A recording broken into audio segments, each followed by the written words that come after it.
shoulders, which was gentle and playful. "Thank you, Mother." Mother Sue looked at her and thought to herself that she had someone to help her comb her hair for more than 10 years. I remember that on the day she just came back, her hair was combed very delicately and beautifully. In the future, she will comb her hair every day. My Wanwan is so pretty. In the future, Mother will do your hair every day, okay? Sue Wan's nose was sour instantly. What should I do? When did she become so easily broken? Yes. Shuwan narid vigorously. As soon as Su Yun and the others got up, they immediately noticed the difference in Su Wan. Sure enough, a girl of 13 or 14 still needs to dress up to be more beautiful. Fourth brother, why are you looking at me like this? Su Wan played with her braids, waiting for praise. Today's bun suits you very well. It looks good, right? Mother combed it for me. Su Wan raised her head proudly. No wonder. Mother combed it for me. Of course it looks good. Su Yun didn't say what she liked to hear, which made Su Wan speechless. It was still the third brother, who was honest. He praised her beauty at the first sight. Jiang Yu naturally noticed the difference in the little girl today, but he thought that if she could wear a playful and beautiful skirt, she would be even more amazing. After breakfast, Father Su took the silver and went out to pay off his debts. He first paid off the old Zhao family and the old Qin family and finally went to the village chief's house. The couple discussed and invited the men of these families to their home for a meal and a drink. After all, the debt has been owed for a long time, and they still have to show some favor. When they arrived at the village chief's house, there were other people in their family. It turned out to be the boy from the Jiang family, Jiang Sheng. He bought a lot of snacks, invited a matchmaker, and tore off a few feet of red cloth to come to the He family to propose marriage. When the He family saw Father Su coming, they also warmly invited him to come in and sit down. "Oh, your family is about to have good things happen." Father Su saw this scene and thought that Jiang Sheng was going to marry He Jialon, but Jiang Sheng's family conditions were very poor, and he didn't expect the He family to agree. "Yes, it's just right that you came. The 25th of this month is a good day. If your family is free, come to our house to drink the wedding wine of our little daughter Jiaoxing." When he heard that it was He Jiaoxing's wedding wine, Su's father's face flashed with a trace of confusion, but he quickly covered it up. "Don't meddle in other people's business. Don't ask so many questions." "Okay, congratulations. I and the child's mother will come to help you when the time comes." Village chief He smiled and nodded, and pulled Su's father aside to talk. "Old Su, did you come here today to ask me for help?" "Just ask. I also know that your family is not easy. Dalong is going to take the exam. If you are short of silver, I will think of a way for you." He subconsciously thought that Su's father came to borrow money. Under normal circumstances, he should have nothing else to ask him except this matter. It would be better to lend him more. When they can't pay it back, they can only take her family's Jialon to pay off the debt, and then their plan will be logical. But he didn't think that the Su family's business has been booming recently. How could they be short of money? After all, he didn't think about how much money the business made. He also calculated that this trip to Kyoto to take the exam would require at least 100 taels of silver. After trekking through mountains and rivers, we finally arrived at a place like Kyoto, where every inch of land is worth a lot of money. This trip would take more than half a year. We also have to make arrangements and get to know some local friends in Kyoto, which all costs money. In order to win the position of an official wife for her family, He Jialon, she really risked everything. They have no sons, only 2 daughters, and the younger one is born disabled and dumb. The whole family wants to rise to heaven and put all their hopes on He Jialon. "Old He, you misunderstood. I am here to pay back the money today. I still owe you 15 taels of silver, and I have owed it for many years. I will pay it back to you today. Please take time to come to my house for a drink tomorrow night. I have also invited Lao Zhao and Lao Chen so that we can have a good time together." As soon as Su's father explained his purpose, he took out a bag of silver from his pocket and stuffed it into his hand. Village chief, he almost choked on his face. "Lao Su, please don't be so polite. I don't know what your family situation is. Don't be in a hurry to pay it back. Put your family in good order first. It won't be too late to pay it back when your sons have made it big. If you pay back the money, then you won't owe it. If you want to marry into someone's family just based on some favors, that's too little. Lao He, I know you're doing this for my own good, but don't worry, my Dalong's travel money for the exam has been collected. My daughter and son are doing the dim sum business recently, you should have heard about it, and they've made a little bit of money. Our family is not in such a difficult situation now, so I just wanted to pay you back. It's not easy for everyone, and you have to support the family. If you owe too much money, I'm afraid it will be hard for me to be your sister-in-law. You see, your family is about to have a good thing, and you also need money. Over the years, village chief, he has acted really well. Father Su really treats him as a brother, so he doesn't hide it. But who would have thought that he actually had such a trick? If Father Su knew, how disappointed would he be? How is it possible? Qinghe County is thousands of miles away from Kyoto. The travel expenses alone cost a lot of money, and there are also accommodation and meals. When you arrive in Kyoto, you have to find a place to stay. Under the feet of the emperor, every inch of land is worth a lot of money. This trip will take more than half a year, and at least 100 taels of money will be needed. What kind of business do you have to make so much money at one time? Many poor children go to Kyoto to take the exam in spring. Because their families are poor, they have no money and warm clothes. They travel long distances and catch up with the cold in late spring.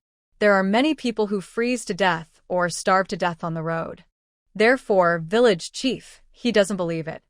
He doesn't go out of his way to understand it.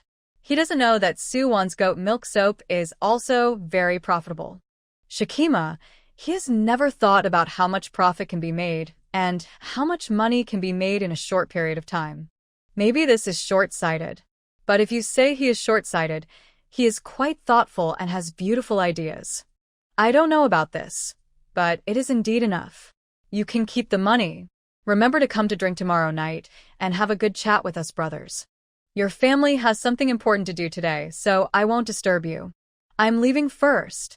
The other family is discussing marriage, and it's not good for a grown man like him to eavesdrop. It's better for him to go back early.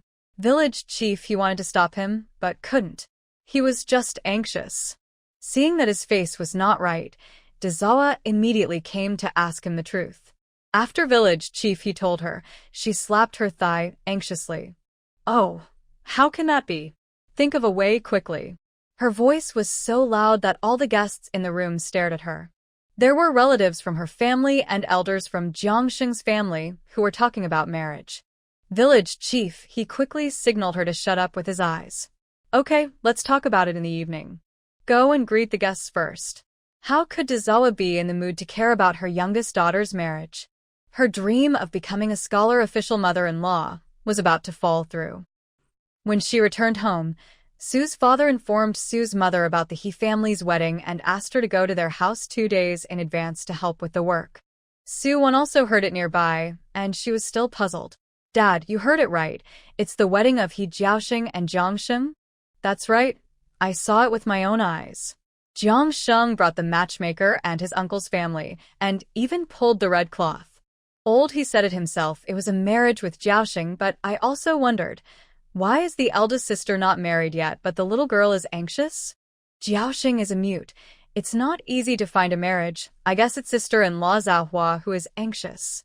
Sue's mother looked at the matter from a woman's perspective. Hearing this, Suwon felt that it was not that simple, and took the opportunity to tell Sue's father and mother what happened at the doorstep that day. The couple was shocked. Wanwan, did your aunt really say that?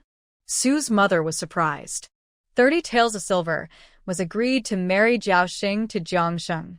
Jiangsheng's family is an orphan and a widow. His family is very poor. Where can he get 30 taels of silver? She was close and saw it with her own eyes. It was impossible for her to hear it wrong. Sister Zhaohua does love money, but she is not so sarcastic. Or maybe these two children are willing, and the He family has no choice, so they agreed. After all, Jiangsheng has healthy hands and feet, which is better than marrying a lame bachelor. Sue's mother analyzed silently. She also dealt with Dezawa in her early years and knew her temper to some extent, but She never thought that people's hearts are separated by belly, and people are not as kind as she thought.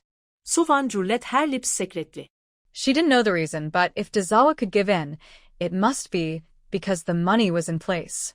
Suwon was sure that the matter between Jiang Sheng and He Jiaoxing was not that simple, and she didn't know which kind-hearted person helped them. Soon, the news that the Jiang family and the He family were going to get married spread throughout the village. Everyone was surprised how things turned around so quickly, as they were clearly in a mess a few days ago. However, since it was already decided, they had no right to say anything. At that time, every household in the village would just send 2 people to help with the wedding banquet. Because they were going to invite people for a drink in the evening, Sue's father went out early in the morning to sell meat and buy wine. There was also a fish and a chicken at home, and they just needed to buy some tofu. In recent days, Su Wan and Su Yun were all idle at home. The next big market was not yet time, and the orders had not arrived yet. Su Wan's goat milk soap would have to wait for a few days. Su Chen and Zhang Yu agreed to go up the mountain to catch pheasants and rabbits. They even prepared their tools and were going to dig a trap to catch wild boars. In winter, there is less food in the mountains and many animals begin to come out to look for food. This is the best time to hunt. The 2 couldn't sit still and wanted to run to the mountains. They were very powerful and must have made an appointment with Uncle Jiang, so there was no need to worry about any accidents in the mountains. They came back in the afternoon and caught 2 pheasants. They also said that they had set up traps and would go up the mountain again in a few days to see if they caught wild boars. Suwon got along well with his parents, talking and laughing, and helped cook to entertain guests in the evening. Suyun made his specialty, braised pork, chicken, and fish. Sue's father brought back 3 pounds of rice wine and asked his 4th son to crisp peanuts. Uncle Chen and Uncle Zhao arrived as scheduled, and only village chief he was late. The elders in the family were drinking and chatting, and the younger generation sat at another table. The 4 of them were chatting happily, and laughter could be heard from time to time, but only village chief, he seemed to be in a bad mood. Father Su even asked him what was wrong.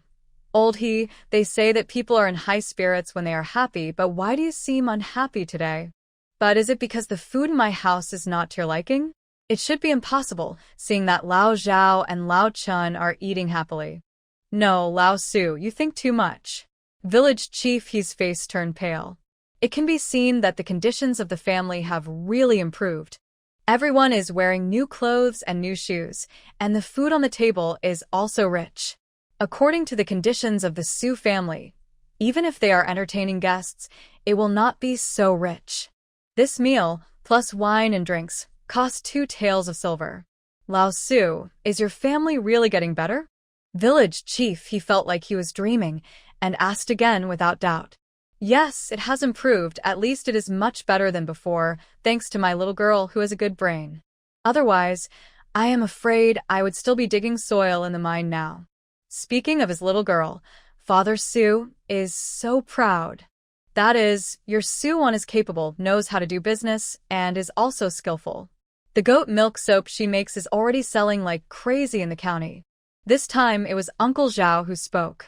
He often went to the county, so he knew it more clearly. And that shaki ma is also delicious. I don't know how it is made. It is more fragrant than the snacks in Lefang's. Old Su, you're so lucky. Your family has a little lucky star, and the children in the family are more promising than each other. Your eldest doctor has passed the imperial examination and will soon go to Beijing to take the imperial examination. I guess it will be no problem to pass the imperial examination, right? People are about to change their luck and pass the imperial examination. Even if they don't pass the imperial examination, they will be exempted from taxes. Su Jing is still young and has many opportunities. When men are together, they flatter each other. Su's father was praised, and his heart felt like he had eaten honey, and he felt quite proud. Only village chief he forced a smile, his eyes rolling around, and he didn't say anything. I don't know what he was thinking. Su-won had been watching from the side, and always felt that village chief, he was holding back his. The meal lasted until the night, and it was completely dark outside, so dark that you couldn't see your hand in front of you. The Sue brothers sent their uncles home one by one, and they were all drunk as Hades. They had to be careful not to trip on the road. Sue's father was happy tonight, so he drank a lot and was so drunk that he lost consciousness. Sue's mother helped him onto the Kong. He was so tall that she was exhausted. After a few days, Sue unpacked her 100 pieces of goat milk soap and planned to send it to the county grocery store. It was the last delivery this year. If she wanted to send soap again, she would have to wait until the beginning of next spring. Sue planned to ask her mother to go to the county with her. Sue's mother was also curious and wanted to know what her daughter was like when talking about business. She had used the soap she made at home in the past 2 days, and only then did she know how useful it was and how powerful her daughter was. After delivering the soaps, the mother and daughter will go around the county to see if they can buy some New Year goods to bring back. Early in the morning, the mother and daughter packed the soaps in a basket and took Lao Hongdo's ox cart to the county. The proprietress of the grocery store finally waited for the goat milk soaps. During the days when there were no goods to sell, the store seemed to be much quieter. This batch of goat milk soaps are all dyed, and they are sold at 16 coins per piece, which is 16 taels of silver. The proprietress gave them money directly and generously, and Suwon asked Sue's mother to keep it. "My little ancestor, when will you come again after the New Year?" The proprietress sent the mother and daughter out and asked, "By the way, I will deliver it after the New Year, but for now, I only have goat milk soap and March flower soap. The materials for hair bath soap are more complicated, so it will have to be postponed. We will talk about the specific time. Nowadays, the demand for hair bath soap is the greatest because it is the rarest." Well then, the proprietress was a little disappointed. This profitable business is hard to wait for, but there is no other way.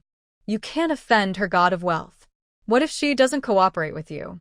Speaking of this, the boss lady thought of something and had to remind her again. "By the way, many businessmen have been asking me about goat milk soap recently. They seem to be interested in this formula. They have been looking for people to follow me and want to see who my supplier is. I am tight-lipped, but it doesn't stop them from staring. I guess they will find you soon.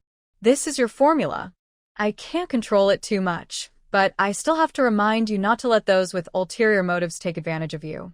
Although this is a mutually beneficial business, if the supplier says he doesn't want to do it anymore, the downstream customers, will have no choice. But they can make money. Who doesn't want to make more?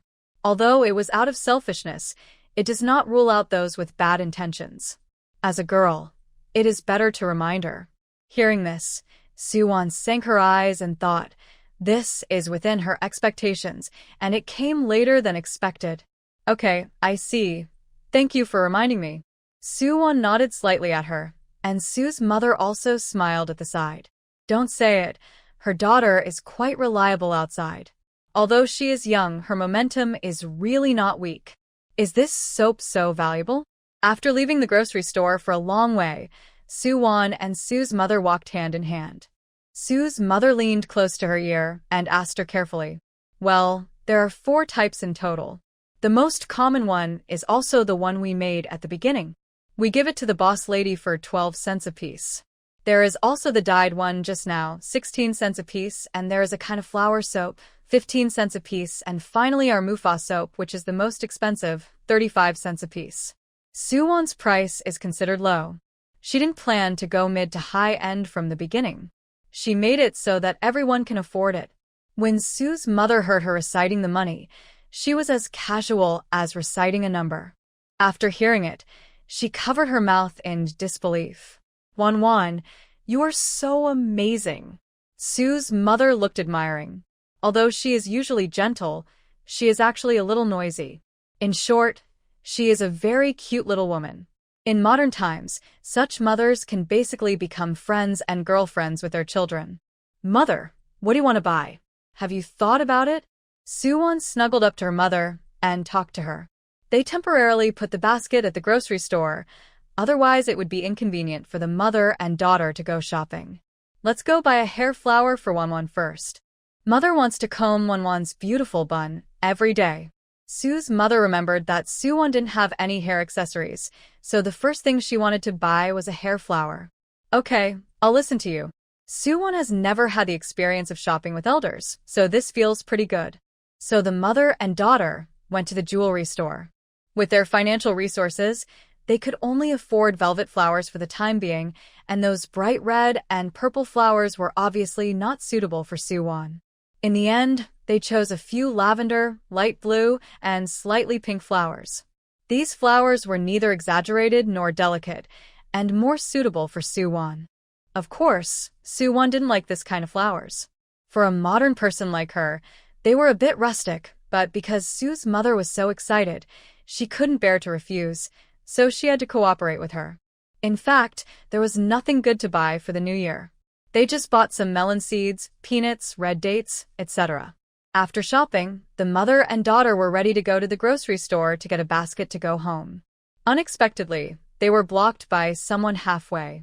A man dressed as a businessman and followed by two servants blocked the way for the mother and daughter. The man in front of him was in his early 30s, very thin, with a sallow complexion. When he stared at Suwon, his eyes were shining. Especially the undisguised gaze, with bad intentions, seemed to peel off a layer of Suwon's skin. Suwon pulled Su's mother and tried to bypass them, but they seemed to be excited and acted like lechers, blocking Suwon's way. "Please get out of the way." Suwon stared at them coldly. Seeing this, Su's mother immediately protected her daughter behind her. "Who are you? What are you going to do? Why are you blocking our way? We have no ill intentions. We just have business to talk to the girl. I wonder if you can do us a favor and go to a nearby tea house to talk?" The man bared his big yellow teeth, which was quite disgusting. Besides, what kind of good man would stop a woman on the street and say he has no ill intentions? No ill intentions, just flirting? Suwon spit in his heart. Even if you are doing business, you have to do it with polite people. This kind of frivolous, forget it. Sorry, I won't accompany you. We are just ordinary people. We have no business to talk to you.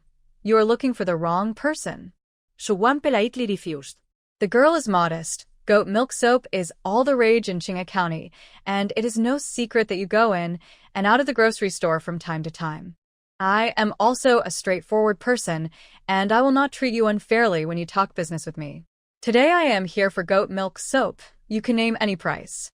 The man didn't hide his intentions and directly said his intentions, but his eyes were still dishonest.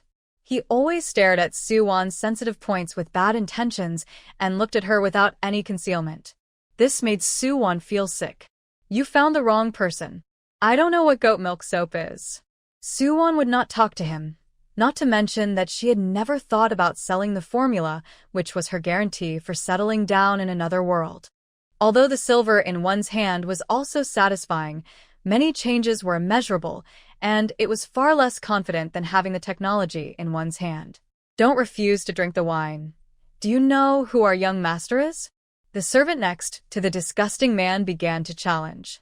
His voice directly caused many passers-by around to stop and watch. No matter who the young master is, he blocked my mother and me in broad daylight and invited us to talk privately. I didn't want to, so I was threatened by your servant. The words used power to suppress people. Could it be that I don't want to go with you, so you want to kidnap me? It just so happens that there are more people watching and we can use the effect of public opinion to get out. As soon as she finished speaking, the people around her did start to point fingers at the man and his servant. The servant who cursed was in the wrong and immediately shrank back behind his master. The man was not angry, holding a folding fan in his hand, and he looked more and more interested in Suwon's expression. I said, I want to ask the girl to discuss business. He continued to invite her in a nice way, but Suwon would never go with him. We are just common people. What kind of business can we do? Master, this is serious. Please let us go quickly. Su's mother directly blocked in front of Suwon. Her expression was very firm. That's right. They don't look like businessmen, and why do you want to discuss business with a mother and daughter? Some of the bolder ones around have already started to be sarcastic. This girl is pretty. Why else could it be that this is the son of the Wang family? His family's business is second only to the Gu family, and they're almost the richest. He has 6 or 7 concubines in the backyard. You know how they got them. A man said loudly, But his voice was just loud enough for Su-won and her daughter to hear, and for everyone present to hear. When Su's mother heard this, she was almost scared to death. Her face turned pale, and she held her daughter's hand tighter. But Su-won was quite calm. She patted Su's mother's hand and reassured her, "Mother, we are not afraid." He dare not mess around in broad daylight. When the son of the Wang family heard this, he glanced at the man who was talking in the crowd. Seeing this, the man ran away as if he had said this on purpose. Faced with more and more voices pointing fingers, the son of the Wang family could no longer hold back the expression on his face, which was a bit ugly. Then, he rolled his eyes and stared at Su-won meaningfully. "I scared the girl today. Since the girl refused, I will personally bring gifts to apologize in the future, and then I will discuss business with the girl in detail." He pretended to bow, then stepped aside to let the mother and daughter go. Seeing this, Su's mother hurriedly pulled Su-won and ran away, wishing to leave this place of trouble immediately. In the tea house next door, Guyu was sitting on the second floor drinking tea. Seeing them running away, she laughed. A servant came in to answer, and it was the one who led public opinion on the street just now. "Miss, I helped Miss Su out as you instructed. What did you say?" Guyu didn't hear clearly from above, so she asked him carefully. When she saw Su-won and Su's mother being stopped by the Wang, she knew that something bad was going to happen, so she sent the servant down to take the opportunity to help. As for how to say it, she didn't teach him. The servant told him everything he said. When Guyu heard it, she slammed the table in anger. "How can you say that? Isn't this making them hate you? You offended Wang Gongzi. What if he holds a grudge and goes to the Su family to deal with you?" Guyu thought to herself, if she was the kind of person like Wang Gongzi, she would definitely settle the score later. "Miss, I didn't think so much." The servant was so scared that he knelt down with a plop. Chun-ing-hong, who was wearing a maid's clothes and combing her hair in a maid's bun, stood aside. Seeing this, she also came to talk. "Miss, don't you dislike Su-won? Why did you help her out?" "I was helping my adoptive mother out. The Su family's parents treated me well, so I couldn't just watch them get bullied." Guyu explained as a matter of course. However, Aunt Su is fine now. If she wants to settle the score, she should find Su-won. She is so arrogant and doesn't take you seriously. She also makes the brothers of the Su family not close to you. You might as well let her be the 7th concubine of Prince Wang. Chun-ing-hong said viciously, defending Guyu, but after listening to her, Guyu looked at her in disbelief. "Ing-hong, how can you have such an idea? It is true that Su-won and I are not familiar with each other, but you can't be so vicious as to ask someone to be a concubine. Besides, if Prince Wang settles the score later, it will also implicate other people in the Su family. The brothers will not watch her being snatched away. At that time, there will be a dispute. Although everyone is unhappy about the exchange between Su-won and me, they can't hurt her like this." Guyu twisted her handkerchief and felt very uneasy. After all, she used to be the heroine, and her heart was not very vicious, or she didn't hate Su-won to that extent. She was even more afraid that if things really came to that point, the Su family would know that she was kind but did bad things. Can they still forgive her? Chun-ing-hong also realized that her true nature was exposed, and what she said was inappropriate. However, she was so respectful in front of her personal maid. The Gu family saw that she and Guyu were childhood friends and were very polite to her. She couldn't be alienated from her because of this matter. What if she was driven away? So Chun-ing-hong immediately knelt down, holding Guyu's arm and begging. "Yeah, I said those angry words because I was defending you. I didn't really think so."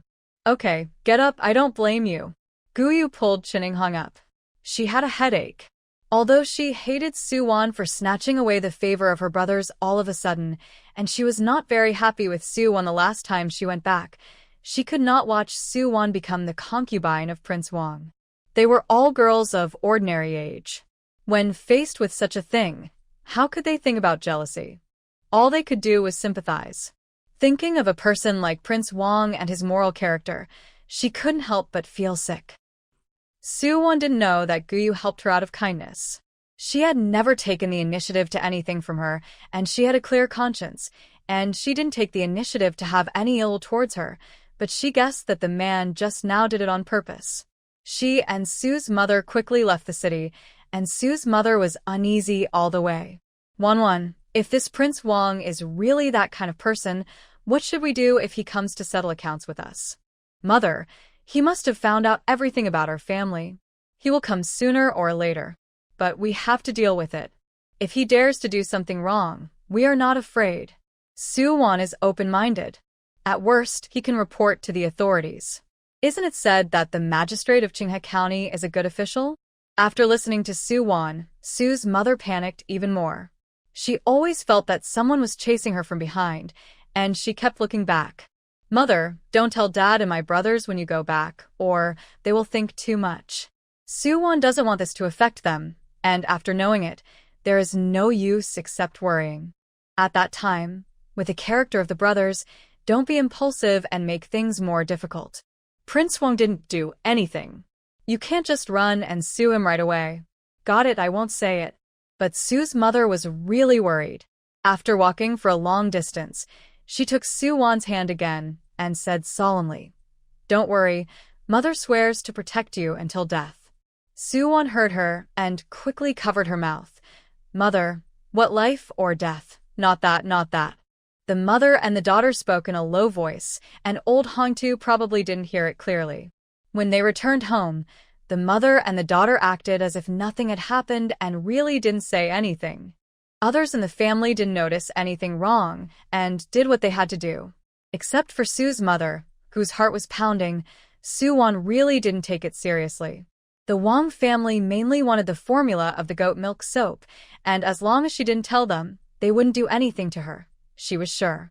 These businessmen were all greedy for these benefits, and the rest were secondary. They took a fancy to the absolute benefits of this goat milk soap, so they took the initiative to come to the door.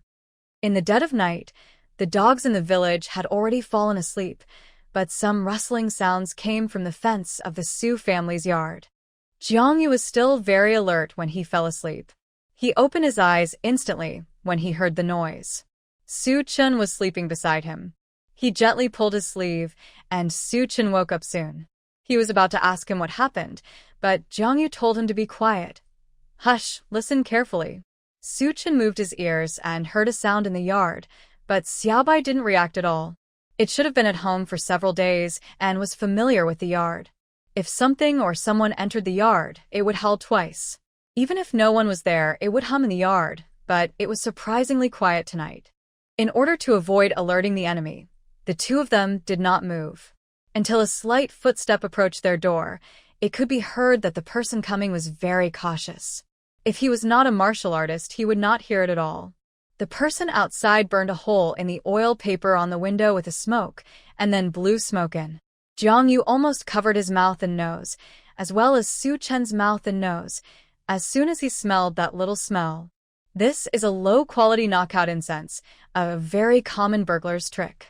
After that, the man went to Su-won and Sue's father and mother's room. When Jiangyu heard that he went to Su-won's place, he couldn't help but get up to catch the thief.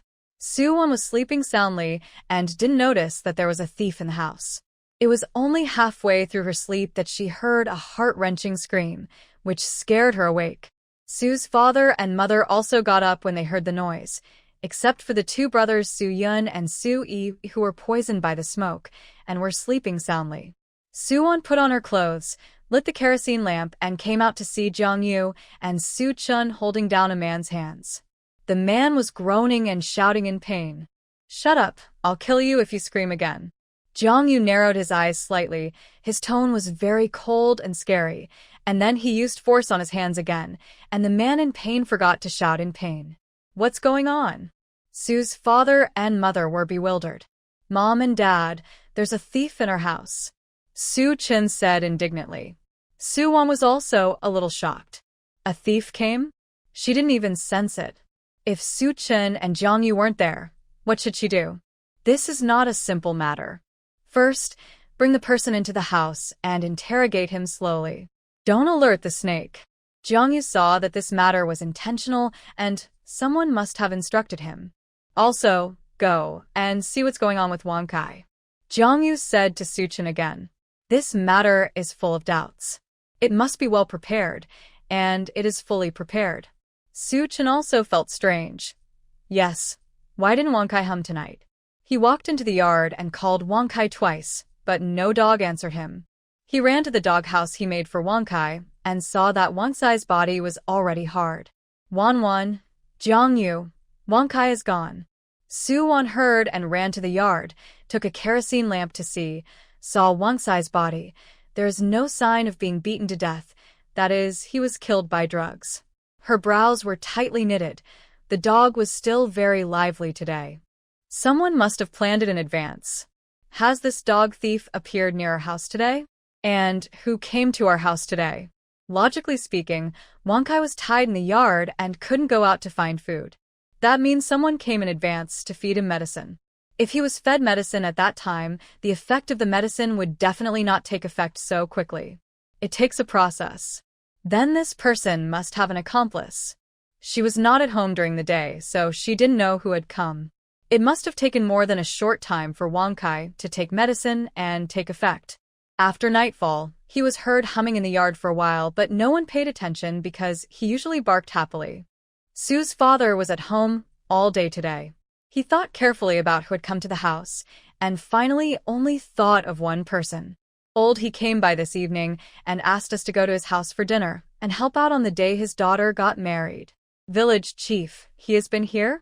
That's a coincidence. Su-won already has the answer in his heart. Dad, is there anyone else besides him? No, no one else has come except him, but it can't be your uncle He. He and I have the best relationship, and he won't harm me. Father Su trusts his brother very much and subconsciously denies his suspicion. Dad, didn't you say that you were going to his house to help on the night of the dinner?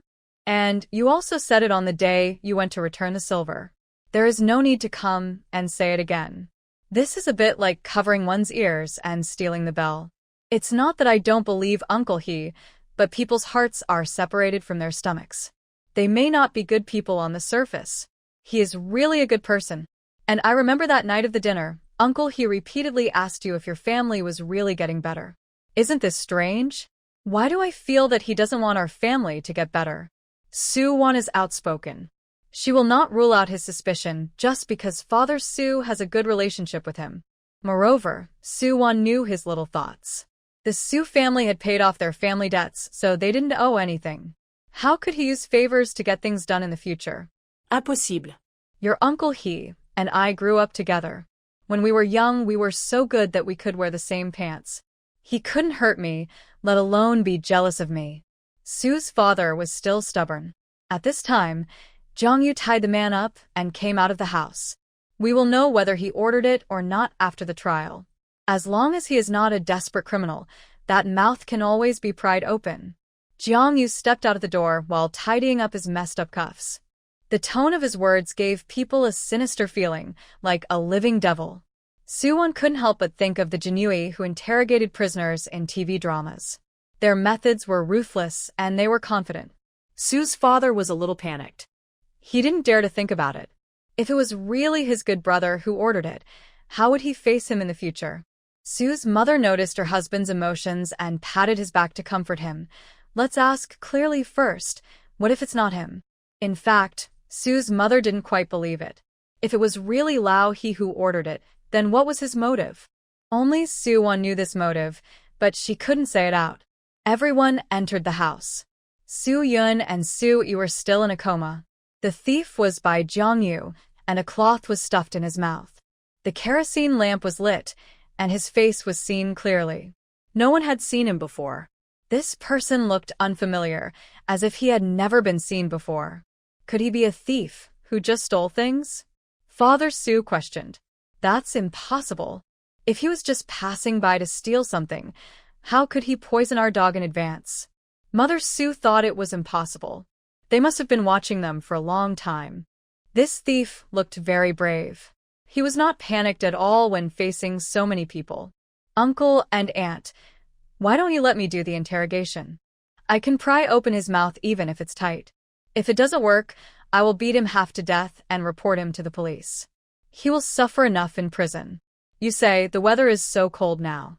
If a person is beaten half to death, left with injuries and thrown into the government office for several months, can he still survive? How to say the coldest words in the calmest tone. Jiangyu will demonstrate it to you on the spot. Sure enough, when the thief heard it, his eyes were uncontrollably filled with fear.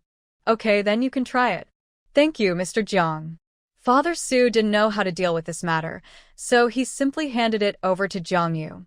It should be no trouble.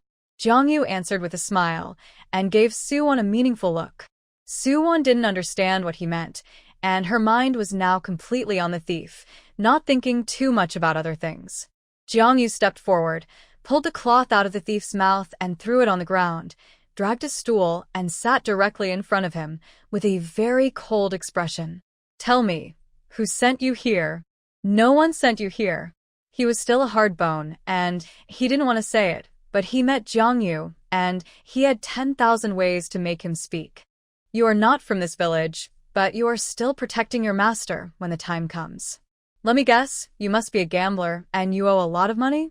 The thief was stunned when he heard this, thinking, how does he know? There are calluses on the pads of your thumb and index finger. The calluses on your thumb are thicker than those on your index finger because you have been rubbing the points on the cards for many years. The thumb is under the most force, so the calluses are naturally the thickest. I have seen many gamblers with similar hands to yours, and you are left-handed, so these calluses are all on the pads of your left hand. When I subdued you just now, you habitually used your left hand to block first. Jiangyu's observation ability is amazing. Su's father and mother looked at each other in bewilderment. Su-won was also curious and began to listen carefully to see how he would interrogate him next. Yes, I am a gambler, and I owe a lot of money, so I came to steal. This gambler admitted it quickly. But you are not from this village, so who leaked this news to you? Jiangyu continued to block him with words. The thief was stunned, his upper and lower lips touched, and he didn't know what to say. He probably didn't know how to quibble. After several seconds, he began to refute. It's because I know someone in Yangao, so I know your family is rich. Oh, there is someone familiar in Yangao. Who is that person? He got the words out simply, and I thought he was so smart and clever. The thief also realized it. His face was pale, and he looked regretful. How about this? If you don't want to tell me, I'll beat you up, break one of your legs, and then send you to see the official. It's winter now, and it's going to snow soon. I think the prison in the government office will be even colder and damper, and there are all kinds of rats, insects, and ants. For a theft like you, as long as you are still alive, I believe the Yamen runners will not care about you. By then, you will be wounded, and I don't know if you can get out of the government office. Of course, there is another way. If you take the initiative to confess, I will send you to see the official directly, without beating you, and lock you up for a few months. You come out intact, and our family will not suffer any loss. Everyone will be happy in the future, and will not pursue each other. Jiangyu didn't think of abusing lynching. In Jin State, the crime must be handled by the government, and abusing lynching is also illegal. He just wanted to scare him. This kind of gambler usually has no brains and can't stand being scared. Sure enough, when listening to Jiangyu's first half, he was so scared that his teeth were trembling and his face was as white as a piece of paper. When he heard the second half, he seemed to see hope again. I took the initiative to say, you really don't want to hit me? I won't hit you, but if you dare to play tricks, don't blame me for being rude. To be honest, I am a martial artist, and I know best where it hurts the most. He was not talking nonsense. A martial artist usually hits people harder and more painfully than an ordinary person. Okay, I said, it was an old man in your village. I don't know his last name. He came to me when I came out of the gambling house. He also told me that your family was doing business and had saved hundreds of taels of silver, which could help me out of my urgent need. Moreover, you are all common people and easy to deal with. He also said that he would help me open a good way, and he didn't want a penny of the stolen silver. The little thief confessed everything, but he didn't know the man's name. A gambler who was forced into no way out would be desperate if he was misled by someone. He also gave me a packet of drugs and asked me to climb over the wall in the middle of the night to knock you out and then steal the silver, but he also told me not to hurt you. I guess your dog was poisoned by him in advance. What does the man look like, and what is his body shape? Hearing this, Father Su couldn't sit still and came forward to grab his collar. He is about the same height as you, much fatter than you, and about the same age. Although he was wearing a mask, I remember that he had a black mole behind his ear, which was very small and could not be seen unless you looked carefully. Hearing this description, Father Su was disheartened. Only those who were familiar with village chief, he knew that he had a mole behind his ear. Why did he do this? When did our family offend him? Father Su simply could not figure out what the motive of the He family was. It was really old, this. Mother Su had nothing to say either, as they had pointed it out to this extent.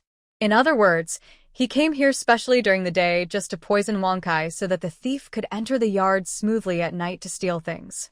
It seems that this has been planned for a long time, and he even thought of our dog. Su-won felt very uncomfortable and pitiful for her Wonkai. Alas, it seems that their family has no luck in raising dogs, otherwise how could they raise one and then break one? In the future, we should not commit sins and raise small animals casually. Strangely enough, we can't raise chickens and rabbits. No, I have to go find him and ask him why this happened. Father Su was about to go out to find village chief He. Mother Su quickly grabbed him when she saw him, and Su-won also came to pull him back. No, it's late at night. Can we talk about it tomorrow? Dad, let's not alert the enemy. He won't admit it if you ask him like this. Why not play it against him and see what he has up his sleeve? Wanwan is right, Dad. I'm curious too. What is Uncle He's intention in doing this? Su-chun didn't understand. Their family and the He family have always been close. The fathers of the two families have a good relationship, and they usually help a lot. Why are they so dissatisfied when they see their family getting better? Can't stand their family getting better? Father Su calmed down and looked at his daughter. After thinking about it, what she said made sense. Wanwan, how do you play it against him? Su-won pulled him to sit down again and began to tell him his plan. In this way, before dawn, you and Jiangyu will take this thief to see the official. Don't let anyone see it. We will spread the word that someone stole it from our house. First, it can make this person with ulterior motives reveal his true colors, and he will definitely come to verify it. Second, our family has been attracting attention recently. It's good to let people know that the silver is lost so that no one will think about it again. When the time comes, when village chief He hears that his plan has succeeded, he will definitely come to verify it impatiently. Su-won guessed that he would definitely send the silver over and then tell him his purpose. Without the silver, Su Jing's money for the exam would be gone. Nothing could be more important than his exam. At that time, the warmth he sent would have to be accepted by the Su family. Just do as Wanwan said. I think this is a good idea. Jiangyu stood up and supported her first. How should we act? Su's mother was still in a dilemma. So, Su-won began to lay out the plan and tell everyone how to act. She was talking vividly, and Su's father and mother were stunned. Maybe they should take the initiative to spread the news. And the two brothers Su-yun and Su-yi, when they wake up, they must greet them well. Don't let the secret slip. Seeing her little look, Jiangyu couldn't help but find it funny. He didn't participate, just listened with interest with his arms folded. He thought the little girl is very cunning and quite smart. Finally, they discussed a plan. Tomorrow morning, Su's father will take the initiative to go to the He family to sell his misery, and take the opportunity to disclose to the He family that their house was stolen. He also has to say that the thief was not caught and ran away, and ask the village chief He to help him catch the thief. Then the family will forge a scene where the house was stolen. Acting has to be real. Before dawn, Su-chun and Jiangyu took the dog thief to the government office. As long as he admitted to the theft, the government office would put him in jail, and the news would not leak out. Su-won, in a sad mood, found a feng shui treasure land to bury Wang Chai. When he brought it back, he never thought that it would end up like this. It was also the fault of village chief He, Lao Lu, who was too rude. In order to achieve his goal, he did everything possible, but he was really stupid. He played the game of covering his ears and stealing the bell too obviously. Did he think that he would not be recognized if he covered his face? In the early morning, Soo-yeon and Soo-yi got up, feeling dizzy and not quite awake. Especially after hearing that his house had been robbed, Soo-yeon almost exploded on the spot. What about the money we worked so hard to earn? Stolen? He worked so hard, carrying a load to make Shikima every day without complaining about the hardship and tiredness. The capital he saved with great difficulty just flew away? Isn't this forcing him to become evil? Seeing him so excited, Sue's mother hurriedly explained it to him and asked the two brothers not to leak it out. Hearing that the money was fine, Soo-yeon finally let go of his heart. He lay back on the bed and covered himself with the quilt, looking exhausted. That's good, Dad and Mom. Is Soo-won okay? She didn't get drugged, right? The aftereffect is a bit strong, and I feel weak all over.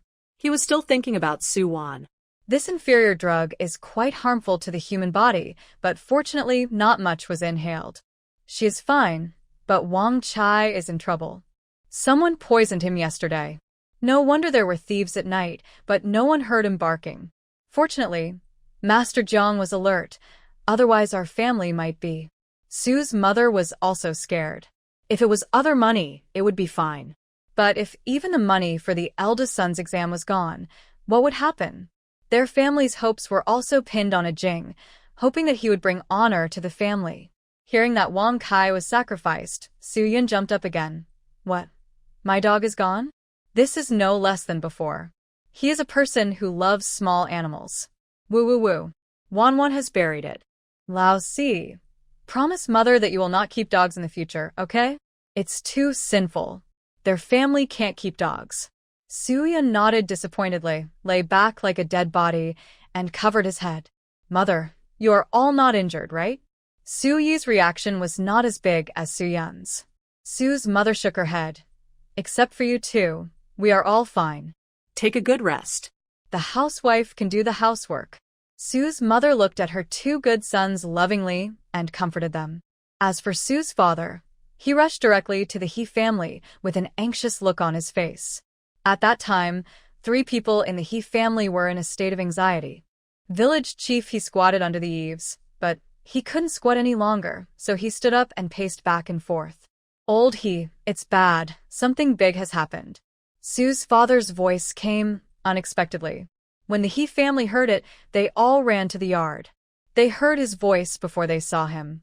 The He family was very guilty when they heard his voice. Especially when Sue's father stepped into the yard, they didn't know whether he came to ask for punishment. Old He, it's bad. My house was stolen. More than 100 taels of silver are gone. Hearing this news, for a while, their hearts were filled with joy. Great. It's their turn to show off. How could this happen? Did the thief catch it? Village chief He asked again worriedly. No, let him run away. Old He, what do you think we should do? More than 100 taels of silver are gone. Sue's father pretended to be anxious and deliberately stared at his eyes. Seeing him so hypocritical, his heart suddenly chilled. I'll go to your house with you to take a look. Let's go. Hearing that the thief was not caught, village chief He cheered in his heart, but pretended to be very anxious on his face. Jujube flower He Jialon couldn't help it and went to watch the excitement together. Arriving at the Sue family, everyone looked like they were in a drama. Mother Sue looked very sad, and Soo-won comforted her. The couple's room pretended to be a messy place that had been rummaged through, as if it had been robbed. How could this happen? Village chief He still looked unaware, and he was the best actor at the Oscars. I don't know. What should I do if the thief stole more than 100 taels? Father Sue clapped his hands, meaning that it was all gone. After saying that, he stopped looking at him and turned his back. He almost couldn't act anymore. Did you report to the police? At this time, Dazawa interrupted. My third brother has already reported to the police, and I don't know if he can catch him. Soo-won answered first. Generally speaking, the silver cannot be found. After all, no one can see his true face, and he is not from our village, so it is even more difficult to find. There was a hint of joy hidden between the lines of Dazawa's words. Hearing this, Mother Sue turned around and couldn't help rolling her eyes. How did the aunt know that he was from another village? Suwon asked a soul-searching question. Seeing that Dazawa was choked by the question, her daughter He Jialan immediately pulled her sleeve and signaled her not to talk nonsense. What I mean is that the people in our village are all kind-hearted, and there will be no such people. That may not be the case. There are always some people with bad hearts. They are good to you on the surface, but I don't know how bad their hearts are behind the scenes. Sue's mother couldn't help but complain, and the He family members were shocked. They always felt that they were scolding themselves. Sister-in-law, don't think too much. I didn't say anything about you. Sue's mother explained again at the end, and Suwon almost couldn't help laughing. Sure enough, these mothers are the best at being weird. Dazawa looked a little ugly, but she still forced a smile. Old Sue, is there anything I can do for you? In the end, it was village chief, he who spoke up to break the deadlock. Sue's father waved his hand and said that it was not necessary, and then he went into the house dejectedly and closed the door. If there was a cigarette at this moment, he must have smoked it. He didn't understand. He really didn't understand. His old brother of many years did such a thing to stab him in the back. If it wasn't for money, then what was he doing for? That thief said that the stolen silver. That person didn't take a penny, just to see him continue to be poor and destitute? Village chief He and his people went back, and soon, Su Chun and Jiang Yu also came back. That thief was from Daong village, and his home was dozens of miles away from here. It should be said that they had nothing to do with each other, and the He family had taken great pains. Because he failed to steal, the government office only locked him up for a month and beat him with 10 boards to set an example.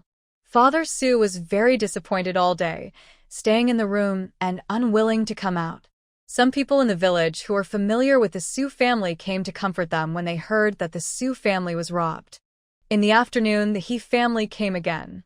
The couple brought He Jialan, 50 taels of silver, and their abacus, and came crackling. When the He family came, the Su family was already prepared to see what they were going to do.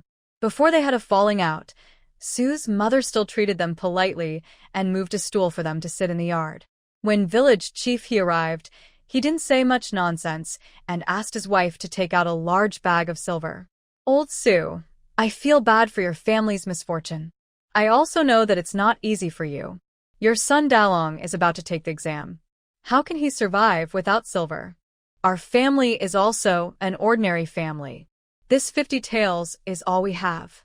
Now I give it to you for emergency. Don't think it's too little. It's better to have it than nothing. Old Sue, I can only help you so much. Looking at the bulging bag of silver, Sue's father's eyes were full of mockery, but he just lowered his head and didn't let him see it. I am getting more and more confused. He found someone to steal his house, and now he comes to send warmth. What's the intention?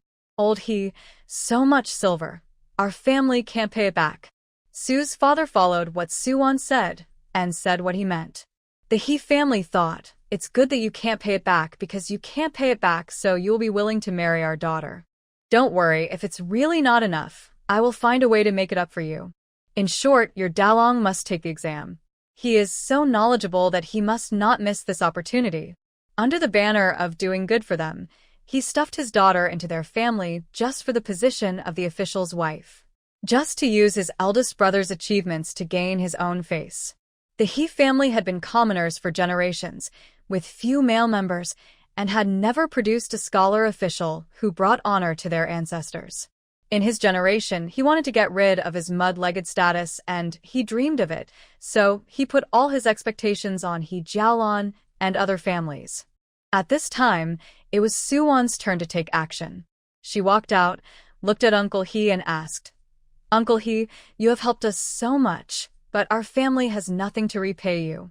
Besides, my eldest brother is going to the capital to take the exam, and 50 taels is far from enough. It is only enough for the travel expenses. It's okay. If there is still a shortfall, I will find a way to borrow from relatives. Even if I have to sell the fish pond at home, I will find a way to collect Su Jing's money. Village chief He agreed, without thinking. Their family has been frugal for so many years, and the savings at home must be at least more than 100 taels. It is impossible for them to borrow money. It is just to pretend in front of the Su family that I have given everything for you. He also concluded that there was only 1 month left before the departure after the new year, and they would definitely not be able to collect 100 taels in a short time. Besides, the Gu family looked down on the Su family and might not be willing to help. The Su family was also stubborn. If there was a way out, they would not ask the Su family for help and lose face. Uncle, he was so righteous. Our family had no way to repay him, and this money could not be paid back in a short time.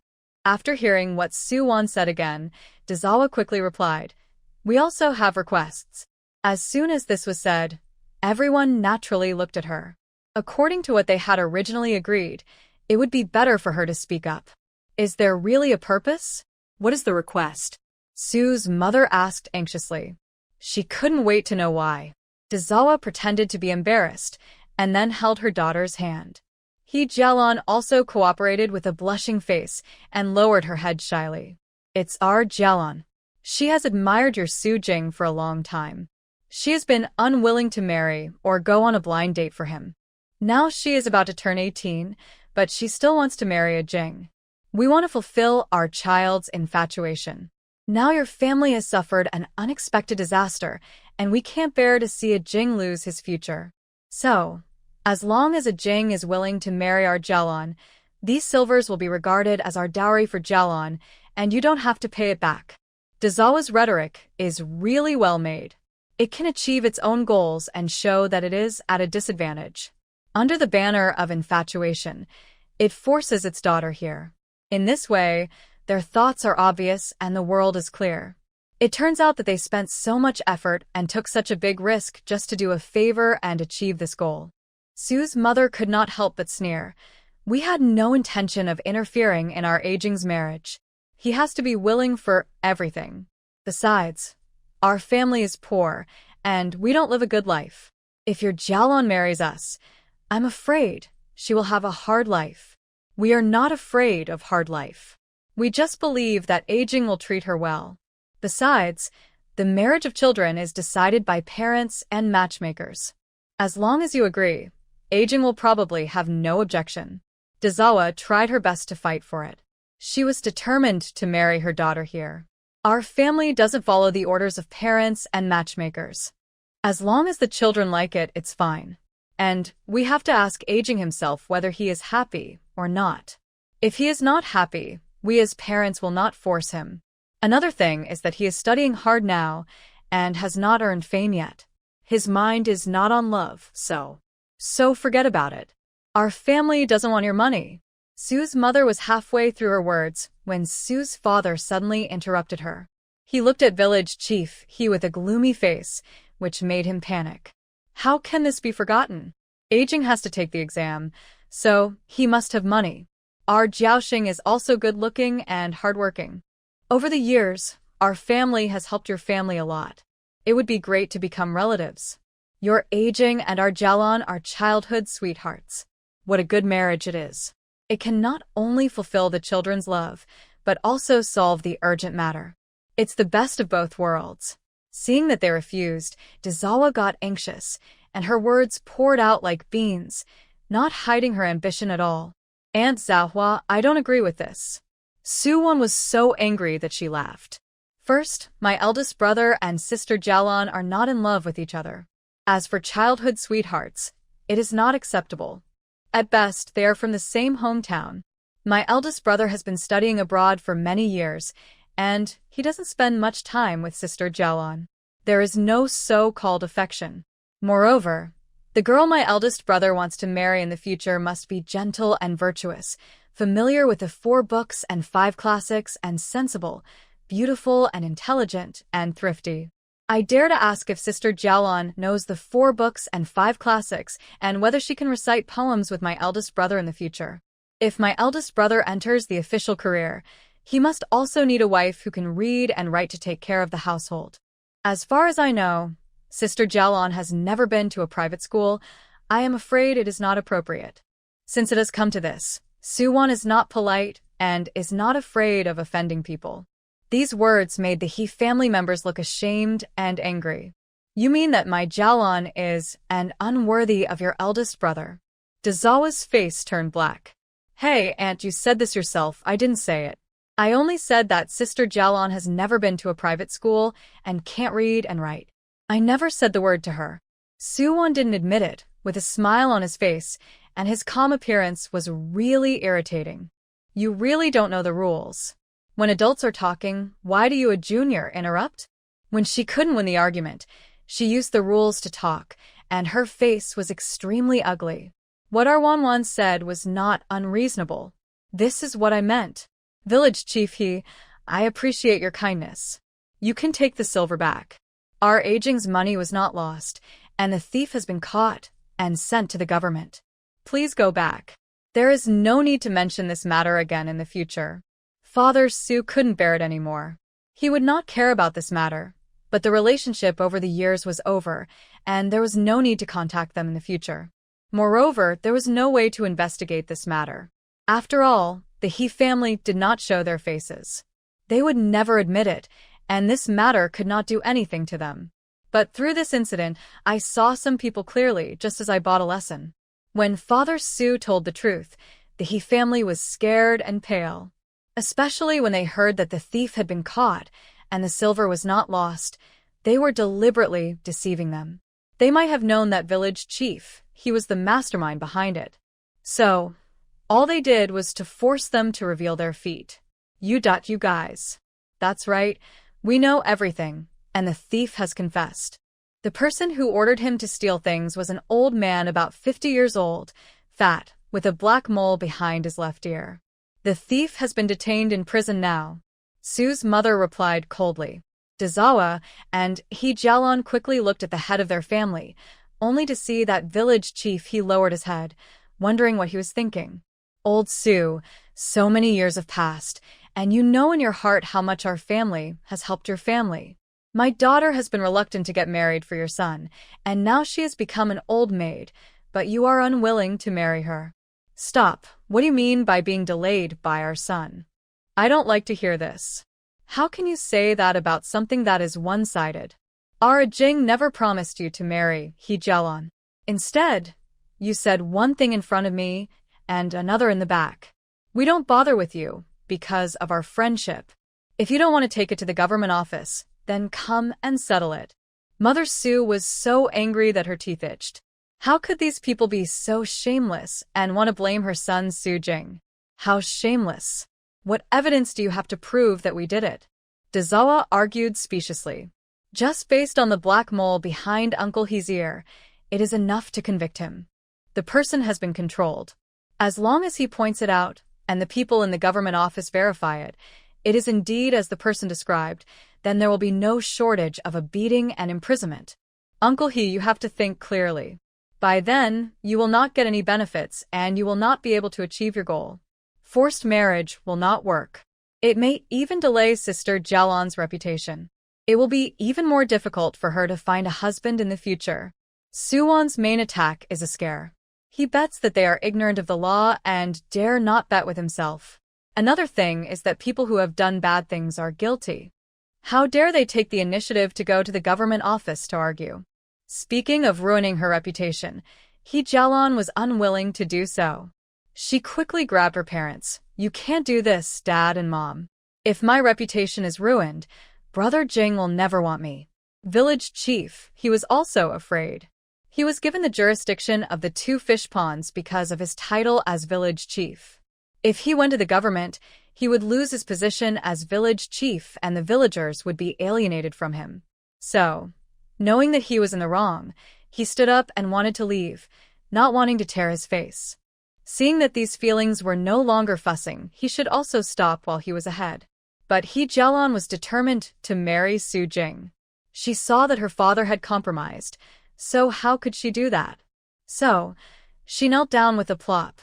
I can be a concubine, as long as I can be with Brother Jing, I don't mind. Pa nonsense. Village chief, he slapped her in the face and knocked her to the ground. He Jalon covered her face in disbelief, tears falling silently. Seeing this, Dazawa rushed over to protect her. Why did you hit her? I hit her because she is shameless and actually asked to be a concubine. In this dynasty, the lowest thing for a woman is to be a concubine, not to mention asking to be a concubine, and she is a good citizen. It is simply a disgrace to her ancestors. The Su family looked at each other. They didn't expect to hear such shameless words. Sister Jelon, how can my eldest brother take a concubine before he enters the official career? If it gets out, I am afraid it will hinder his official career. Don't say this again in the future. Su-won covered her mouth and laughed secretly, teasing with sarcasm. Well, I am willing to wait for Brother Jing, and when he is suitable, he can marry me. He Jalon's shameless skills are first class, and everyone in the Su family laughed in anger. Su-yun listened in the room. If Su-yi and Jong-yu hadn't pulled him, he would have rushed out to scold them to death. Shameless. Let me go out and scold them to death. Fourth brother, don't be impulsive. Su-yi hugged his waist tightly and covered his mouth. Don't scold him. Be quiet. Don't delay the parents' business. Su-chun waited for him. They didn't plan to intervene in this matter. Let the parents solve it themselves. Jalon, you are still young and beautiful, and your parents at home favor you. They will definitely choose a good husband for you. How decent it will be to be the wife of the head of the family in the future. It's a pity that our aging is unlucky and can't marry into your family. Just give up this idea. Su's mother's tone was still gentle, but she was holding back her anger. Old Su. Village chief, he finally looked at his brother of many years. It was true that he had calculated against him, but he also regarded him as a brother, and he had no choice. He didn't want their family to be born as mud-legged peasants for life. Village chief, please go back. Don't mention the marriage again in the future. We will not pursue the theft anymore. From now on, the affection between you and me is over. I will not publicize this matter. You will still be the village chief of Yengao in the future. Don't have any contact with each other in the future.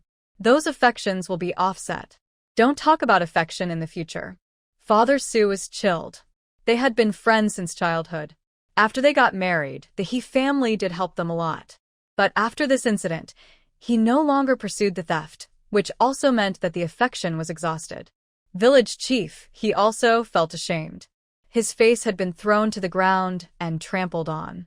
He could not stay there any longer. He grabbed his wife and daughter and prepared to leave, but He Jalon refused to leave. Dad, I won't leave. If you don't leave, you will die outside. I will not care about you anymore. Village chief, he shook off their hands and walked away. He Jalon looked at everyone in the Su family, but everyone avoided her gaze. Who would want such a daughter-in-law and sister-in-law? She has already despised herself to such an extent. Whoever marries her will be ashamed. Dazawa knew her husband's temper and hurriedly dragged her daughter home. Let's go, let's talk about it later, okay? He Jalon also listened to her mother, and on the other hand, she was afraid that her father would be serious, so she could only get up reluctantly and follow him, looking back every few steps. After they walked away, Su's mother covered her heart, her chest aching with anger. I am so angry, I am really so angry. It turns out that they are targeting my Ah Jing. I heard that he became a Jiren, and has a good chance of becoming a Jinsher, so they want to rely on my family, and they even use such despicable means. I originally thought that He Jalon was a good girl, but now I think that I was really blind. The whole family is full of evil spirits. Don't associate with them in the future. Su-won went to pour a cup of hot water for Su's mother and let her drink it to calm down. Su's father sat on the bench, covering his face with his hands, and he looked very sad. Several brothers of the Su family came out of the room, all with expressions as if they had eaten a fly, unable to swallow it, and it was stuck in their throats and nauseous. Dad and Mom, let's renovate the house and build a high blue brick wall like John Hunter's house so that those thieves can't come in to steal things. Su-yun thought about it and decided that his yard would be safe from people. If the family has more money, it will attract people's attention. I agree with fourth brother's idea. We have a large family, and it's too crowded for the brothers to live in one room. We can build a few more empty rooms so that we don't have to worry about having no place to entertain guests in the future. Su-won also has this idea. It will be the autumn of next year before the eldest brother passes the imperial examination. If he is arranged to take an official position, he will have to transition on his own for 2 years. After he is completely settled, he can consider bringing my parents over. They still have to continue living in this small courtyard. Moreover, this is the ancestral foundation of the Su family. The ancients believed in returning to their roots. No matter where they go in the future, the ancestral home cannot be abandoned. The ancestors of the Su family have been buried here for generations and have to come back often. It is necessary to renovate it. Yes, the money for building the house will come from my money. Don't touch Suwon's money. Keep hers for her dowry. Soo-yun said that the money for renovating the house would be paid from his account. He knew the priorities. Mother Su nodded in approval. Now that their family was no longer in a tight spot, they could renovate the house. Besides, a big tree attracts the wind, so it is better to take precautions. What do you think? The child's father. Father Su was very unhappy. Hearing this, he raised his head and nodded. Do as you say, but it is not suitable to start construction now that it is the end of the year. Pick an auspicious day after the new year to start construction. The head of the family has spoken, and the matter is settled. Don't let your eldest brother know about this, so as not to pollute his ears. He is at a critical moment now, and he must not be distracted. When you go out in the future, stay away from the He family and don't cause trouble again. Mother Su told her children. Suwon and the others agreed obediently. Mother Su looked at Jiangyu in the corner again. He was bored and hugged his arms, watching the ants moving on the ground. Young Master Jiang, thanks to you, we were able to avoid this disaster. I don't know how to thank you. This time, it's really thanks to Jiangyu's alertness, otherwise the consequences would really be at the mercy of others. According to Su's father's character, he would never go to Guyu, but choose to trust his old brother. Aunt, it's just a small favor. Since I'm bothering the Su family, your business is my business. Don't think I'm meddling in other people's business. Jiangyu is a good young man. For the time being, in the eyes of Su's father and mother, he is enthusiastic and modest, and he is handsome. Su's mother likes him no matter how she sees him. Jiangyu, I won't be shy. In the future, I will call you by your full name. It's too unfamiliar to call you Aunt, so I'll call you Aunt. Aunt, let me say this. This will be your home in the future. You can come whenever you want, stay as long as you want, and there will be enough food, as long as you don't think it's too light. Elders are like this.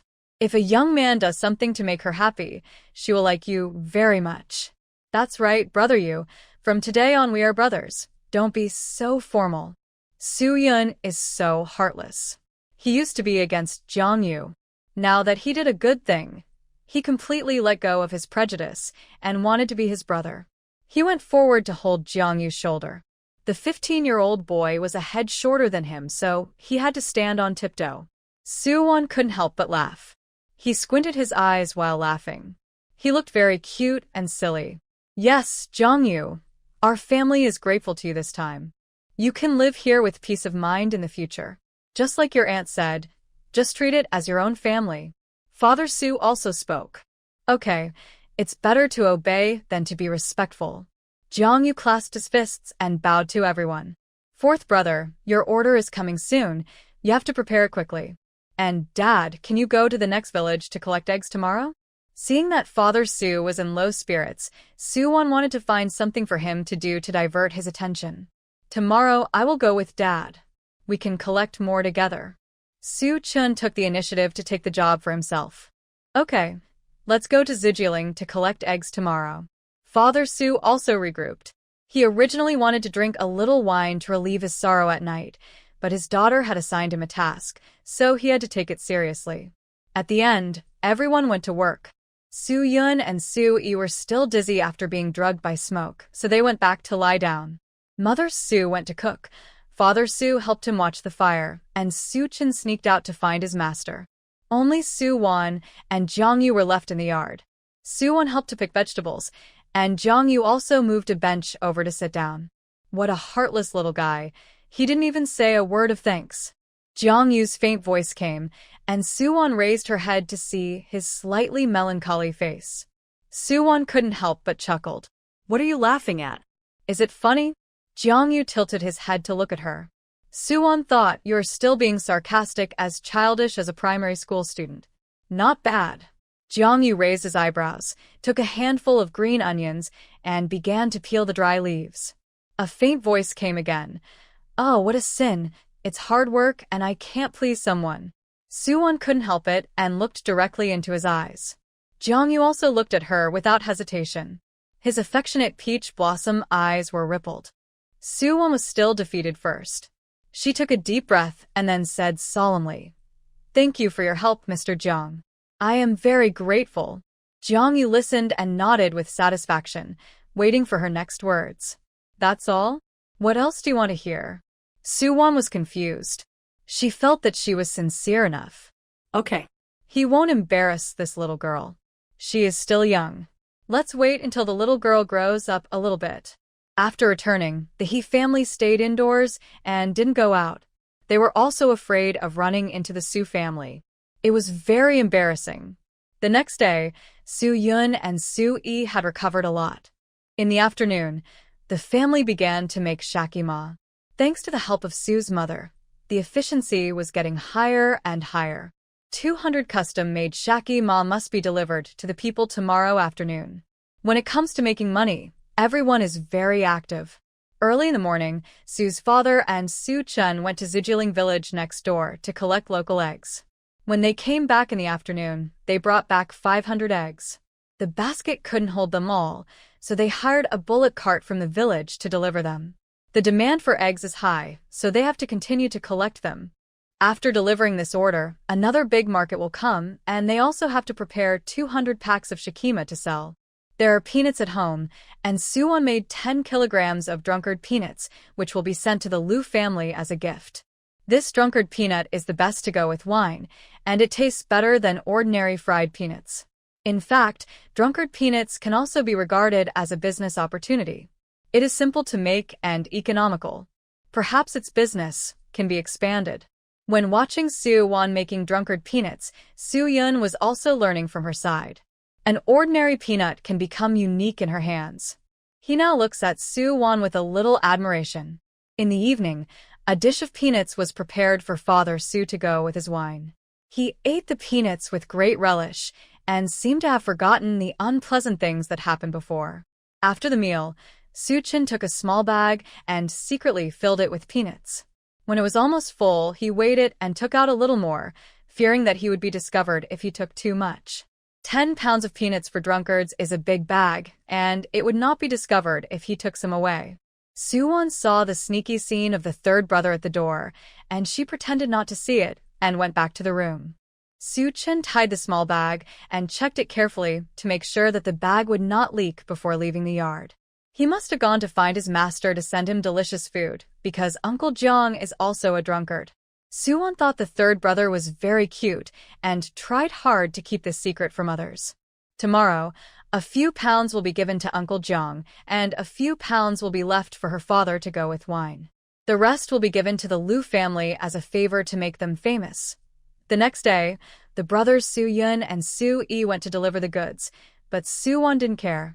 He followed Suwon's instructions and gave the 5 caddies of drunkard peanuts to the Liu family.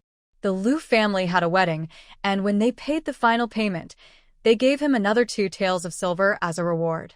On that day, at the entrance of Yengao village, a big red sedan appeared, and the gongs and drums came. It was unknown whose bride receiving team it was. The village hadn't heard of anyone marrying a new bride, and the He family hadn't had a wedding yet. This scene attracted many villagers to come and watch, pointing and talking. Afterwards, the sedan went directly to the Su family, and those who were watching the excitement followed along the way. At this time, Suwon didn't know what he would face next. Hearing the sound of gongs and drums getting closer and closer, the Su family also came out to watch the excitement. It was the first time that Suwon saw this kind of sedan, and he stretched his neck to watch the excitement with great interest. Until the sedan stopped at the door of his own house, a familiar servant bowed respectfully in front of them. Wang's business company in Qinghe County, Mr. Wang, is here to welcome Miss Su to serve in the mansion. He is offering a betrothal gift of 100 taels, 10 pieces of Suzhou silk, a pair of gold bracelets, a set of hairpins, and 2 pigs, cattle, and sheep. Miss Su, My son is very sincere. This list of betrothal gifts is almost the standard for marrying a wife, which shows that he values you very much. If you marry into our Wang family, you will be rich and prosperous in the future, with fine clothes and delicious food. Go and pack your things and come with us? This man read the list of betrothal gifts one by one, and then looked at Su Wan with a flattering face. Since he saw her on the street that day, his son has been fascinated by this thorny and sharp-tongued girl. She is also very beautiful, and he has not tasted her yet. Everyone in the Su family. They didn't understand, and Su Wan realized that this man was the she met on the street that day. Moreover, he meant to make Su Wan a concubine. The villagers who were watching the excitement were immediately excited. What? Let Su Wan be a concubine? What a big deal! Silver and gold, as well as jewelry and silk. Look at your achievements. You are not the wife, so being a concubine, how embarrassing is that? That's right, with Su Wan's appearance and character, it's a pity to be a concubine. There are many people who are willing to marry her as the main wife. If it were my daughter, I would not agree at all, and I would have kicked them out long ago. Su's mother couldn't stand the gossip anymore. She turned around and picked up a big broom to beat them. Get out of here. I'll beat you to death. You dare to take advantage of my daughter and become a concubine? Dream about your spring and autumn period. Su's mother picked up a broom and beat those who came to pick up the bride. She beat one by one. Suddenly, the formation of these people was scattered by her, especially the leader, who was beaten the hardest. She hit him in the face with a broom, and he was beaten straight. Shrew, shrew. Everyone applauded and shouted, "Good fight. Beat these shameless people to death." Seeing this, Su Wan went to the kitchen to find a fire tongs and held it in his hand, and rushed out to join the battle. "Mother, I'll help you." Just as she was about to rush out, she found that Su's mother had been pulled back by Su Chen, and Jiang Yu grabbed her hand. "Don't stop me." Su Wan was also very angry.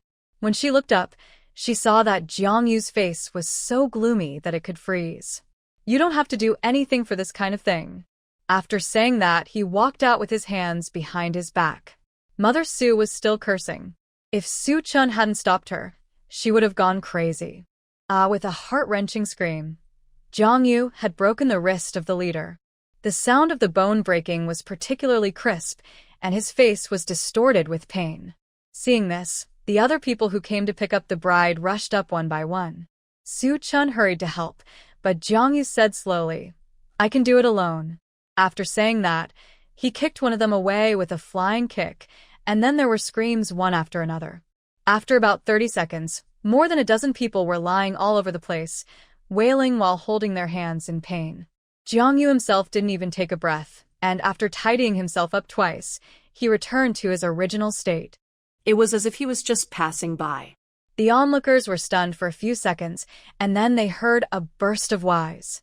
Su Wan's heart was moved for a moment, and Su's father and mother looked at each other, thinking, Master Jiang has such good martial arts? Su Chen wanted to help, but seeing that he had solved it easily, he didn't want to reveal his true identity. "Listen, go back and tell your master to come by himself, if he has the courage.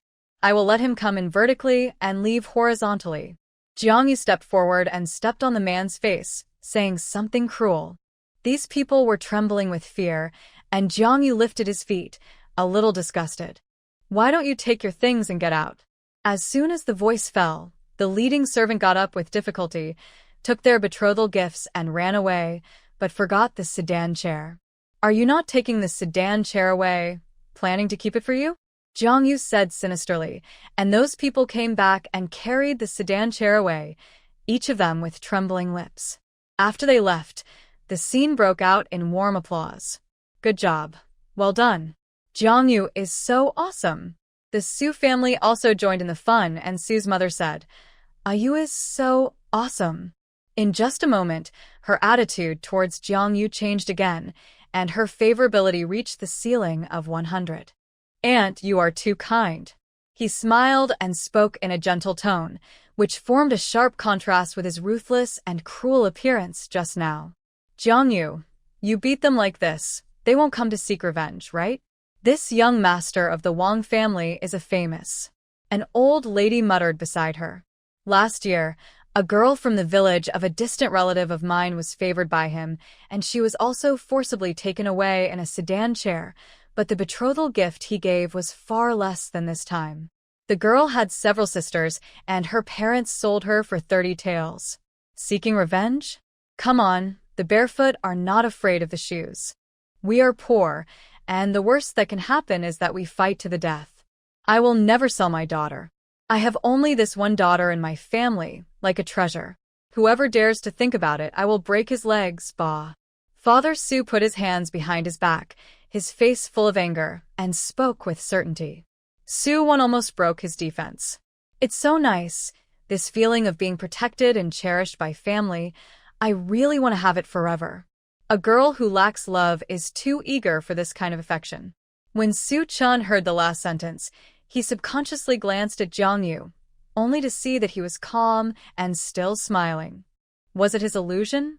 He felt that Jong-yu was obviously thinking about his little sister.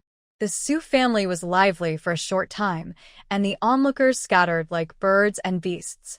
This incident made Su's father and mother feel uneasy, and they didn't even have lunch. Not long after, Su-yun came back and bought a chicken. He heard Su-won say it was called a flower chicken 2 days ago, and he thought it was very interesting. He planned to experiment it in the evening. He also bought 10 kilograms of polished rice according to Su's mother's instructions. When the two brothers came back and heard about the Wang family's incident, they were so angry that they ran out of 2 miles on the spot, but were brought back by Su-chun. Dare to hit my sister and let her be a concubine. I will tear his mouth apart. Don't get excited. Go and get a fight in broad daylight? They have a big family and many servants in the mansion. What can you ask for? Su-chun is still rational, but he will never let one go easily. You can't go in broad daylight, which means you can go at night. Su-yun understood the matter almost immediately. Su-chun neither admitted nor denied it, but Su-yun followed him home obediently. At midnight, Su-chun opened his eyes and got up quietly. Su-yun was not asleep either. Seeing him get up, he got up too. Going to the palace? Take me with you. Su-yun muttered softly. I can go alone, it's not safe for you to go. Su-chun thought that it was the middle of the night, and Su-yun, who didn't know how to fight, followed him. What if he encountered a wild beast? Even if he didn't encounter a wild beast, could he enter the palace? No, I can't sleep unless I avenge this myself. The two argued there until another voice broke their conversation. Ahem. Jong-yu deliberately coughed twice, which attracted the attention of Su-chun and Su-yun. When the oil lamp was lit, it was discovered that Jong-yu was sitting with his back against the wall, dressed neatly, and Su-yi was also awake, propping up his head with his eyes wide open. No, why didn't you sleep? Su-yun's small head was filled with questions. Fourth brother, you've been so excited all night, tossing and turning. How can I sleep? Su-yi basically guessed their movements. Otherwise, with fourth brother's temper, he would fall asleep as soon as he fell into bed, so careless. How could he have insomnia? Su-yi explained, and the two looked at Jong-yu again. Jong-yu took the initiative to answer. Great minds think alike. Count me in. Su-chun heard this and suddenly laughed. What a good relationship. He has a helper. Then you and I sneak into the Wang family and beat up that beast. I want to go too. Su-yun interrupted quickly. Fourth brother has gone, so I will go too. Su-yi, who has always been well-behaved and sensible, also added to the chaos. You two don't go. Su-chun and I will go. It's not easy to take revenge by ourselves. Tie him up and vent all the grievances. Then send him back after the matter is done. In terms of black belly, Jong-yu is the one. Young Master Wang is destined to have a sleepless night. How to tie him up? Su-chun thinks this plan is feasible. Isn't there a land temple outside the village? You two just wait there. Jong-yu already has a plan. So, in the night, the 4 people went out in 2 groups. Su-chun and his group went in the first hour, and Su-yun and Su-yi went in the second hour. Su's father and mother didn't notice, and Su-won was also sleeping soundly. Su-chun and Jong-yu were both very good at qinggong. The county gate couldn't stop them, and they sneaked into the palace easily. The Wang family was only relatively powerful in the local area, and they were nothing outside Qinghai County. His family had a four-courtyard, so it was too easy to find his courtyard. Jiangyu could walk around the capital at night without any scruples. The layout of some mansions was mostly the same, and he found Master Wang without much effort. At that time, he was snoring while holding his beautiful concubine, and he didn't even know someone came in. Jiangyu opened the curtain, and with a neat knife, he knocked the concubine unconscious, and then knocked Master Wang unconscious, and tied him up with a quilt, and took him away. It's so cold, don't let him freeze to death, and a lesson won't kill him. Su Yun and the others didn't wait long. Su Chen and the others carried the man back. Master Wang was wearing a hood and didn't know anything. Before going to the palace, Jiangyu went to a place alone and brought back a bag of medicine powder. Several people beat Prince Wang like a pig, but they restrained their strength and didn't beat him to death or maim him.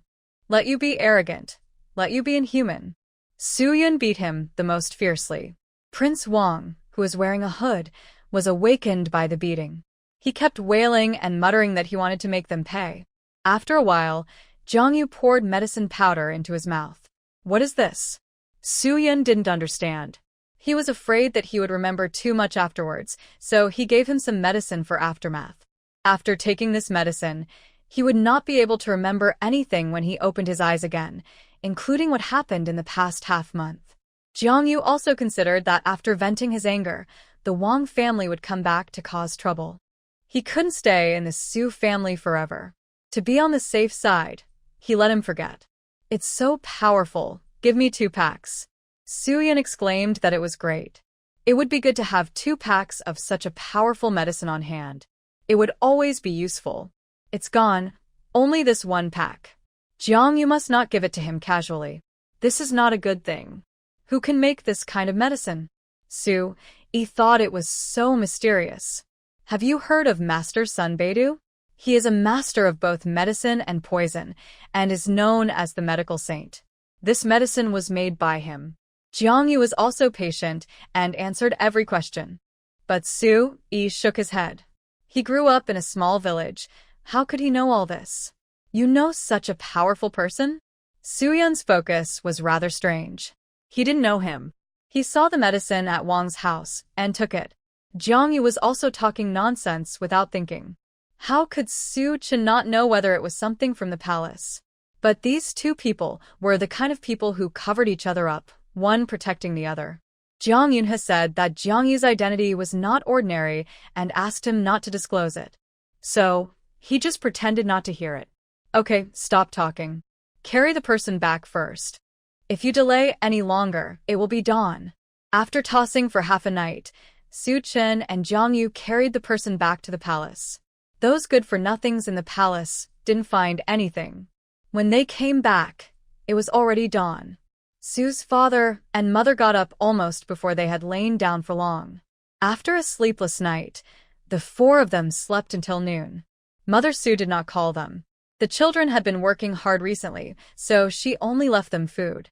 At the palace, the concubine beside Prince Wang woke up and saw a face that was beaten beyond recognition.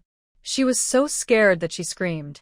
Prince Wang himself did not remember anything after waking up. The most important thing is that neither of them had any impression that he suddenly became like this. People in the palace said that he had never left the yard and did not sleepwalk. So he saw a ghost? It was so terrifying to think about it. Prince Wang fainted from fear. When he woke up again, his spirit had collapsed. Mr. Wang quickly asked a Taoist priest to perform a ritual, saying that his son was possessed by evil spirits. The ancients believed in such strange and supernatural things the most, especially the older generation, who believed in it very much. After 3 days of rituals, Prince Wang had no color at all, could not eat, and could not sleep. He insisted that there were 4 big evil ghosts surrounding him and wanted to beat him to death. Mr. Wang sighed. This trumpet was useless. Who made him do so many evil things? However, besides him, there are 3 illegitimate sons in the Wang family. Let's hurry up and practice the trumpet to inherit the family property. 3 days later, the big market came again. Su-won and the others made 200 portions of shakima and asked Su-yun and the others to take them to the market to sell. She didn't go to join in the fun, so as not to run into Mr. Wang again. But Su-yun and the others came back in the afternoon and brought back a piece of news. Today I heard a great piece of good news in the county. As soon as Su-yun came back, he stuffed the silver to Su's mother and went to Su-won to share the good news with her. What news? Su-won also had a burning soul of gossip. The Wang family's son, the one who wanted you to be his concubine, heard that he saw a ghost and became crazy. He said every day that a ghost wanted to kill him. The Wang family was in chaos. They performed rituals for several days and asked Taoist priests to exorcise the ghosts. Su-yun knew the main reason for this matter, but he still laughed very relieved and pretended to know nothing. A dissolute young man like Prince Wang, who women and ruined so many girls, deserved it. He was rid of the harm to the people, who told him to fall in love with every woman he met and not take people seriously. Su-won felt very strange. How could a good person go crazy? No matter how you listen to this, it seems very strange. However, although she had doubts in her heart, she did not ask. It was good. If he went crazy, no one would bother her. It was what she deserved. It was very satisfying. This is called retribution. Su's mother interrupted. After this big fair, we have to prepare for the trip to the state capital. When the time comes, we have to get 500 copies to sell, and we have to find a carriage to send them. At least 3 carriages are needed because we're going to watch the Lantern Festival so the whole family can sit. 1 is for transporting goods and 2 are for people. We have to inquire about the market and see what the price is for renting a carriage. In the evening, Su-won told Su's father about this and asked him to find someone. Su's father nodded in agreement, but Jong-yu spoke first. Uncle Su, I will take care of the carriage. I rent it often so I know the market better. Is this appropriate? Su's father thought that it was not good to trouble others all the time. There is nothing inappropriate. Since my uncle treats me as a family member, don't be afraid of trouble. Jong-yu is now familiar with the Su family and speaks casually with them. Wan, what do you think? Father Su still has to ask Su-won's opinion. Su-won looked at Jong-yu, only to see that his eyebrows were stained with smiles. He looked at her openly and raised his eyebrows inadvertently. Knock. Flirting with her again. Okay, since Mr. Jong is willing to help, then let him be the one to trouble us, so that those of us who don't understand the market will not be taken advantage of. There are still 10 days before departure, and the eldest brother will be back by then. I don't know if he remembers this matter, so don't learn things and forget them. If she doesn't wait until he comes back, she will go and catch him in person. Now, the village is most concerned about the He family. Their family is about to have a big wedding, and it will be a big wedding in a few days. But the Su family and the He family have already fallen out privately, and it is impossible for them to go to his house to attend the daughter's wedding banquet, nor will they go to help. 3 days before the wedding, Jong-shung suddenly came to the Su family.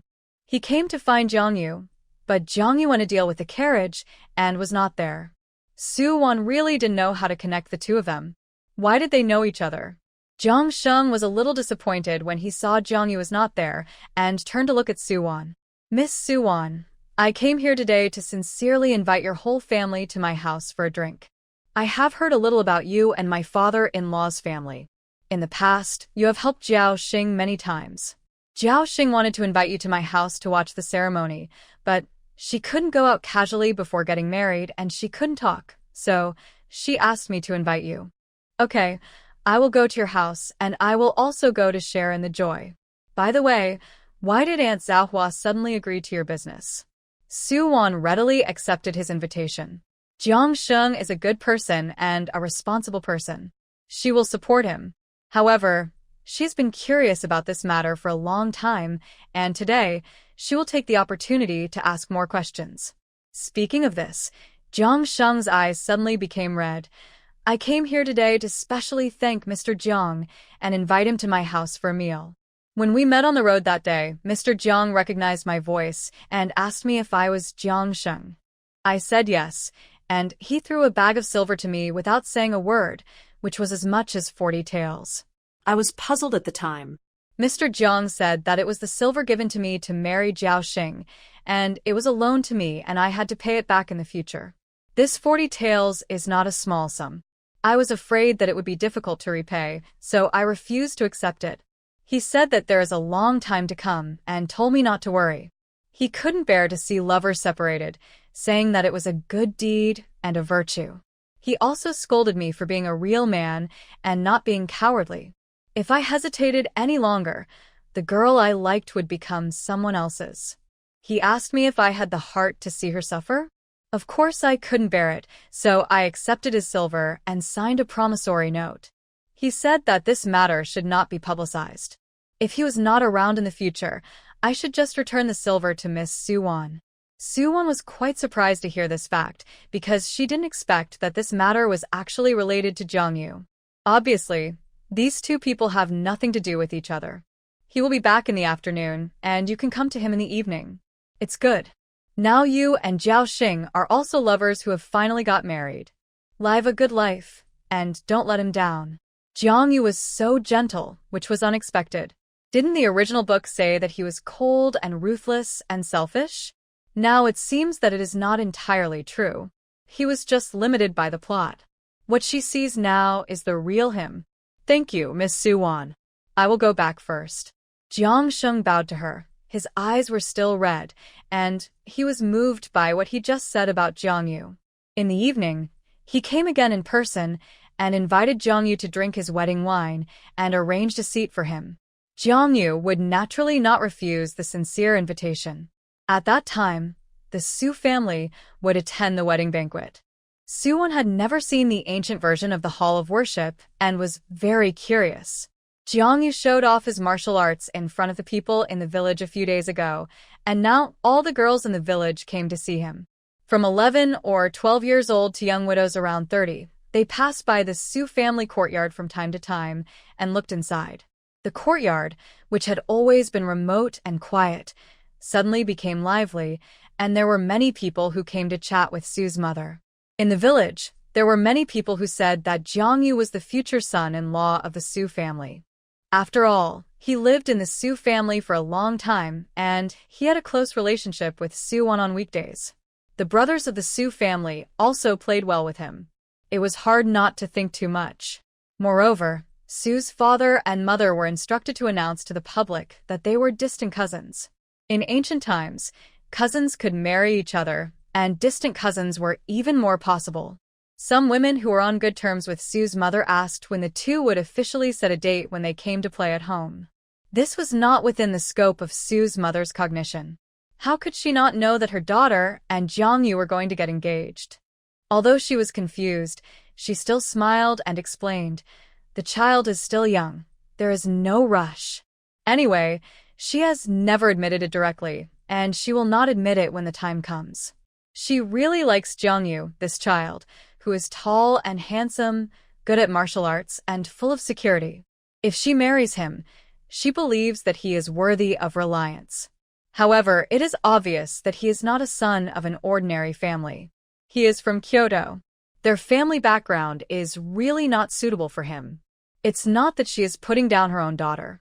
Her daughter is very good, but once she enters a wealthy family, it is like entering a deep sea. If she encounters a family with complicated family relationships, she will suffer.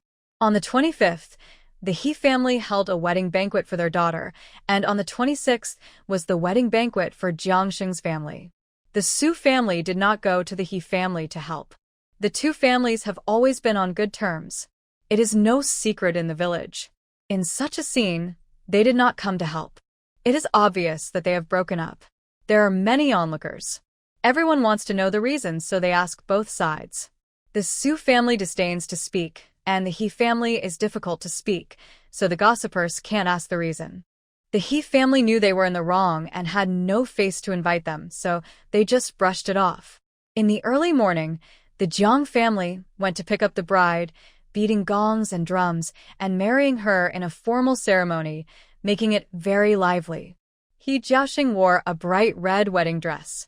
Although it was the simplest style, and there was nothing fancy, she was smiling happily that day.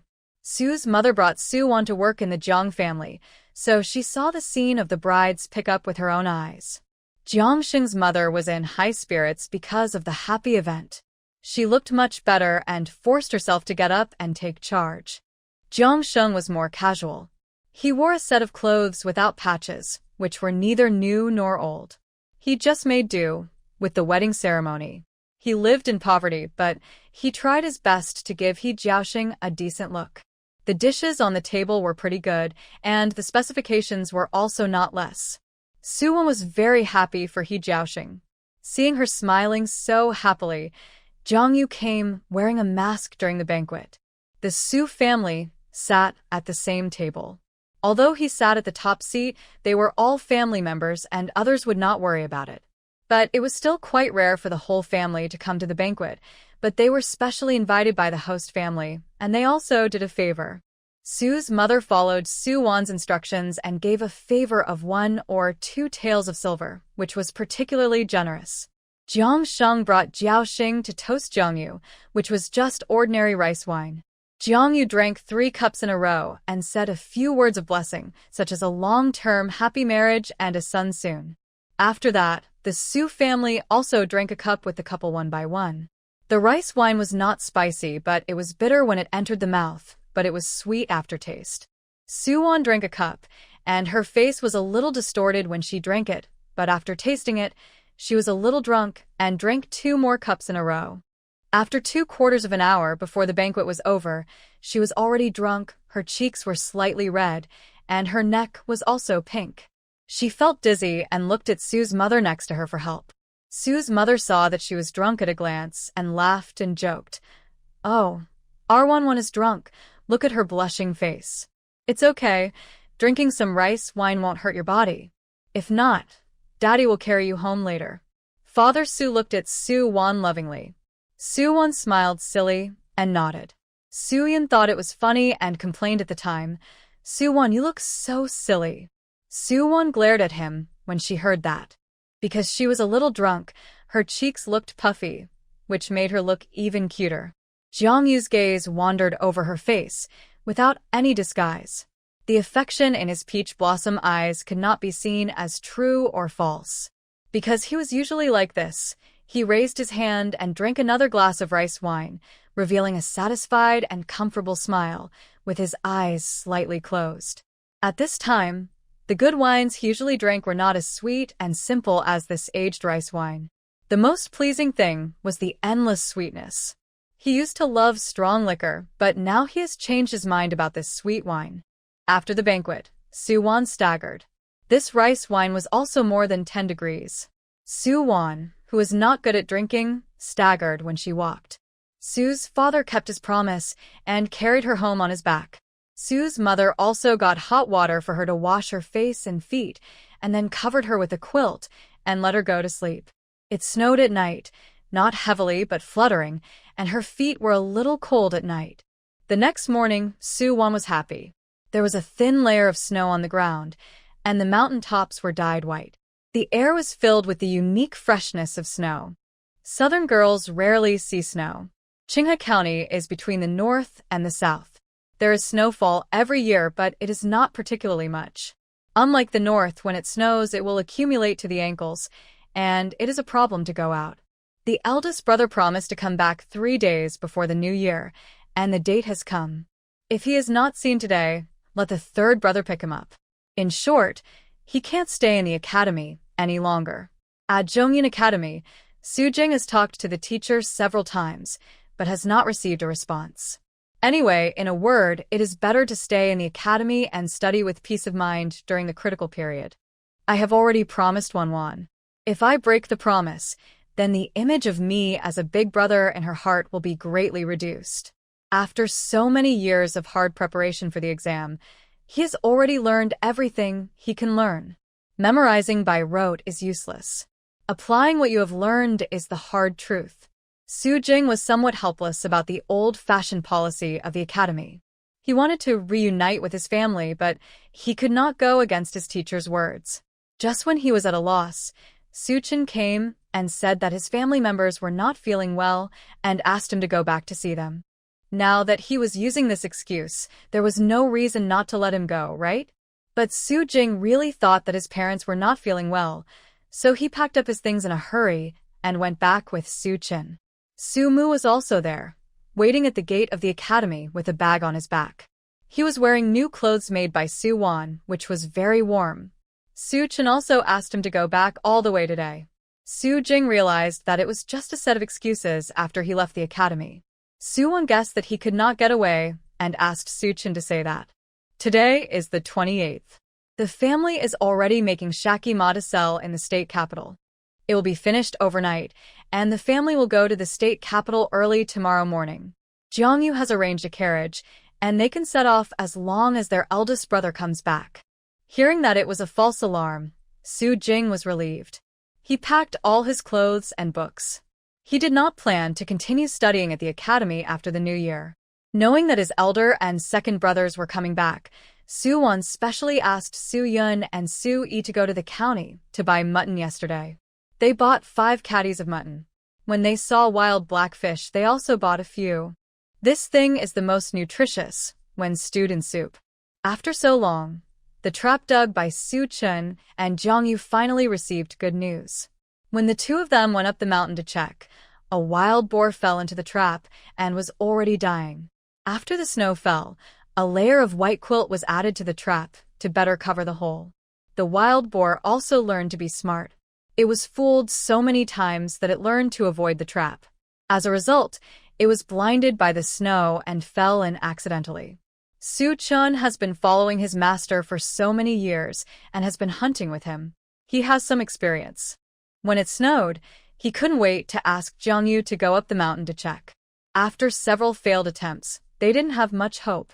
They were counting on catching a few rabbits in the fields at the foot of the mountain while the snow was still there. Oh, there was also a pregnant wild rabbit. It had already given birth to 9 pups. Father Su made a nest for it with straw, which was very warm and didn't worry about freezing to death. He looked at these livestock every day and felt that the days were getting more and more promising and lively. He fed them with fresh white radishes every day. Rabbits were immoral. When they grew up, they could continue to mate.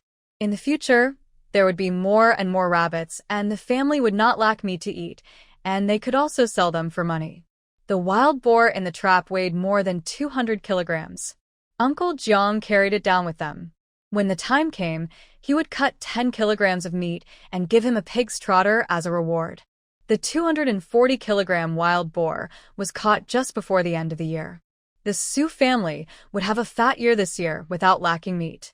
Father Su thought that their family couldn't eat so much, so they used 50 or 60 kilograms to smoke bacon and kept a few dozen kilograms to eat fresh meat during the cold winter because they were afraid that the extra would go bad.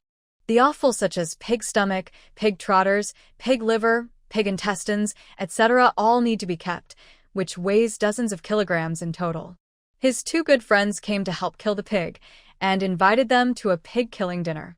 They also cut a few kilograms of meat for each of them to take back and gave Uncle Zhang's share. This wild boar is almost done.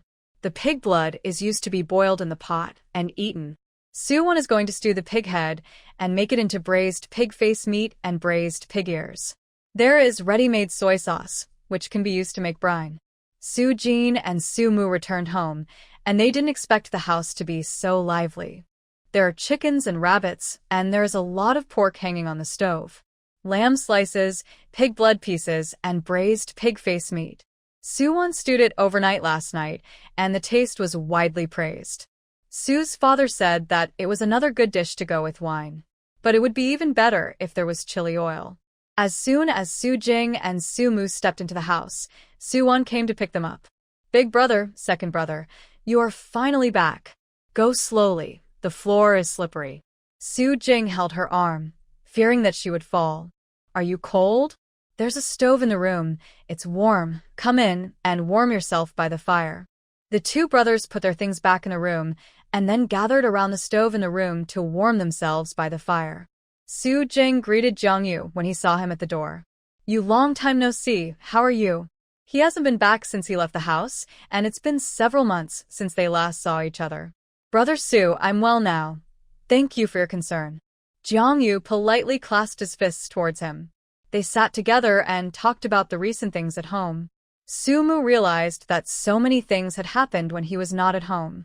Of course, he heard about the trip to the provincial capital from Su Qin on the way.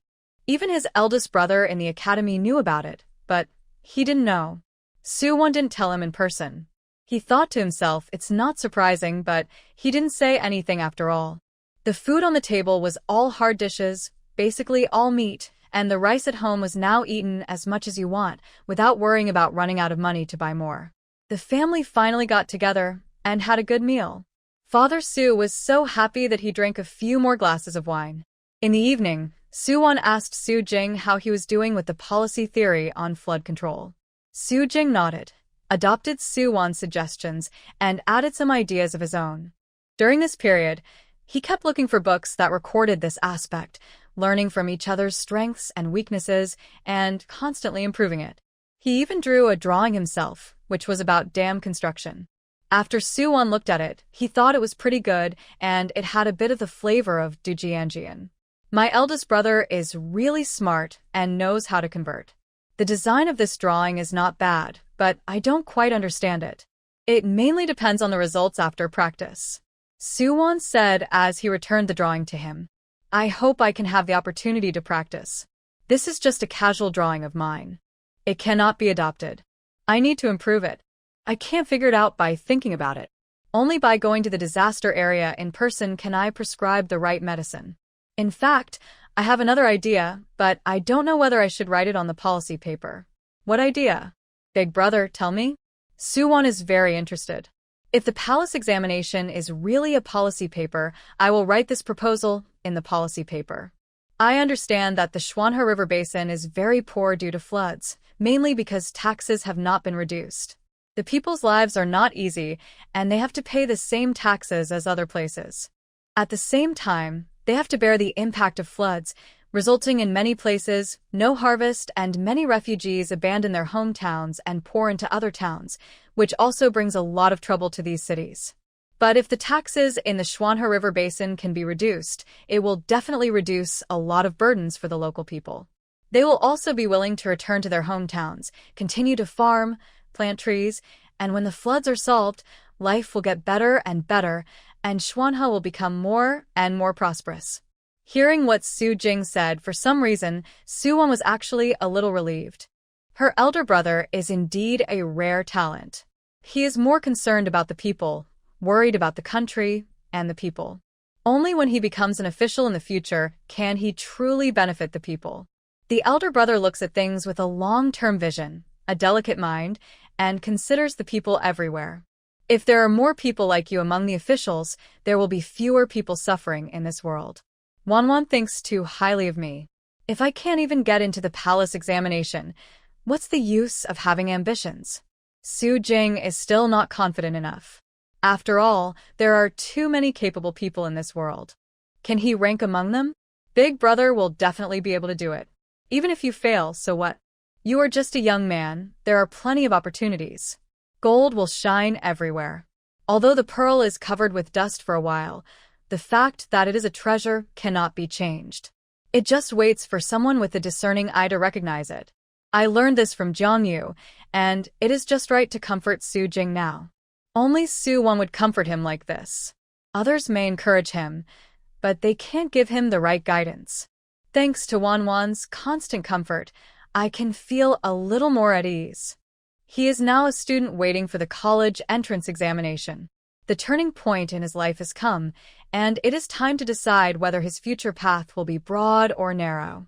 Suwon can understand his feelings, so he wants to take him to the state capital to see the Lantern Festival and relax.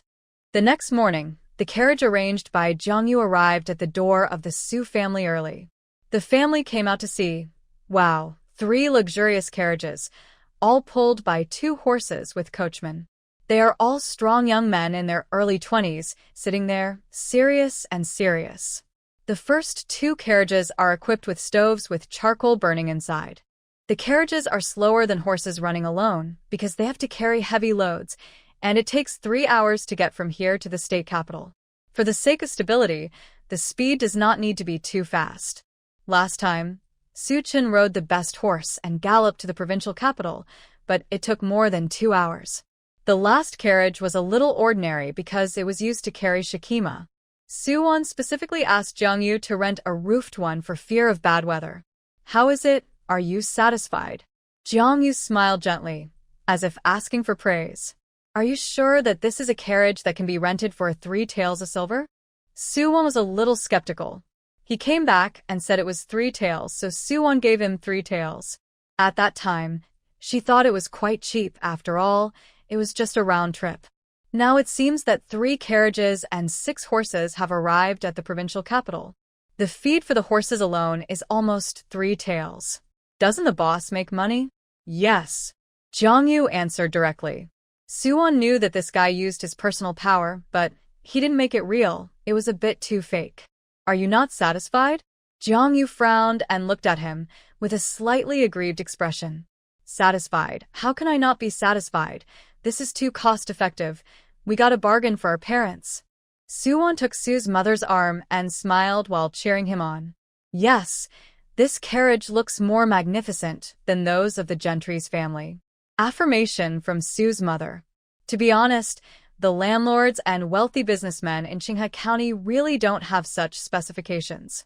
The carriages for daily travel are pulled by 2 horses. Wow, this is my first time riding a carriage. Su-yun looked worthless and couldn't wait to get into the carriage. Except for him, the other brothers were still quite calm, just watching outside.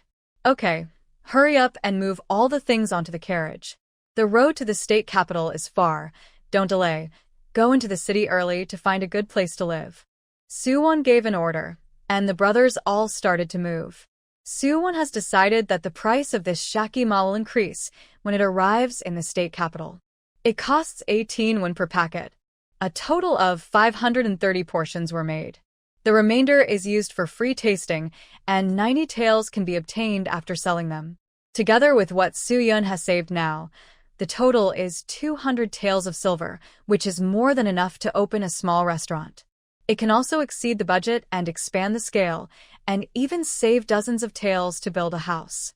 Su-won, Su's father and mother, as well as his eldest brother and Jiang Yu were in one carriage, and the other 4 brothers were in the second one. The carriage was warm. It was the first time for Su-won to ride in a carriage. She kept lifting the curtain to look out and found it very interesting. She was dressed as a little girl, and her soul also became like a little girl. Jiang Yu was sitting opposite her, looking at her excited look, and couldn't help but smile. He didn't come back to his senses until Su Jing next to him called him. "Yu, I have something to ask you." "Okay. What do you want to ask, Brother Su?" Jiang Yu was also happy to answer. "Am I not going to Beijing to take the exam? I will need to find a place to stay in Kyoto at that time. You are from Beijing, so you must be very familiar with Kyoto. Do you know where there are clean and affordable houses for long-term rental?" Su Jing told his needs truthfully. Su-won heard the voice and also withdrew his attention outside and listened carefully to what they said. Jiang Yu raised his eyebrows and thought for a moment. "This is easy. I have a small courtyard in Beijing. It is not big, but it is elegant and quiet. It is also close to the Imperial Examination Hall. It is very suitable for Brother Su to prepare for the exam. There is only an old servant who is over 60 years old in the courtyard. I can send a letter to Kyoto and say hello to him. After you go there, just live in my small courtyard. My old servant can also take care of your food and daily life." "Yu, I don't need anyone to take care of me. Just rent me a room. Since you are the owner of the courtyard, just tell me a fair rent." Su Jing would never take advantage of you for nothing. He just didn't want to waste time looking for a place to live, so he asked Jiang Yu. "We are so familiar with each other, and I still charge you rent. Isn't it unkind and unjust? The Su family has done me a favor, and I am afraid that I will not have the opportunity to repay it. It's just a small matter. Why talk about money?" Jiang Yu also refused to ask for rent, which made it difficult. "I have to pay. If Yu insists on doing so, I can only find another place to live." Su Jing directly said it to death, forcing Jiang Yu to collect the money, and Jiang Yu was helpless. "Then I will charge you 5 taels of silver a month and rent the whole courtyard to you. I can't give in to this anymore. If I give in again, I will really be unkind and unjust. 5 taels of silver a month is just within Su Jing's budget. Renting a courtyard in Qinghe County, a larger one, costs 3 taels a month. In a place like Kyoto, 5 taels a month for a small courtyard is about the same price. Jiang, you should be giving a fair price. Okay, then thank you for your care. Su Jing clasped his fists towards him. Big brother, you are too polite. Since you treat me as a family, why are you saying these things? It's so formal. When he called him big brother, Su-won looked at him a little puzzled. He just called him brother Su.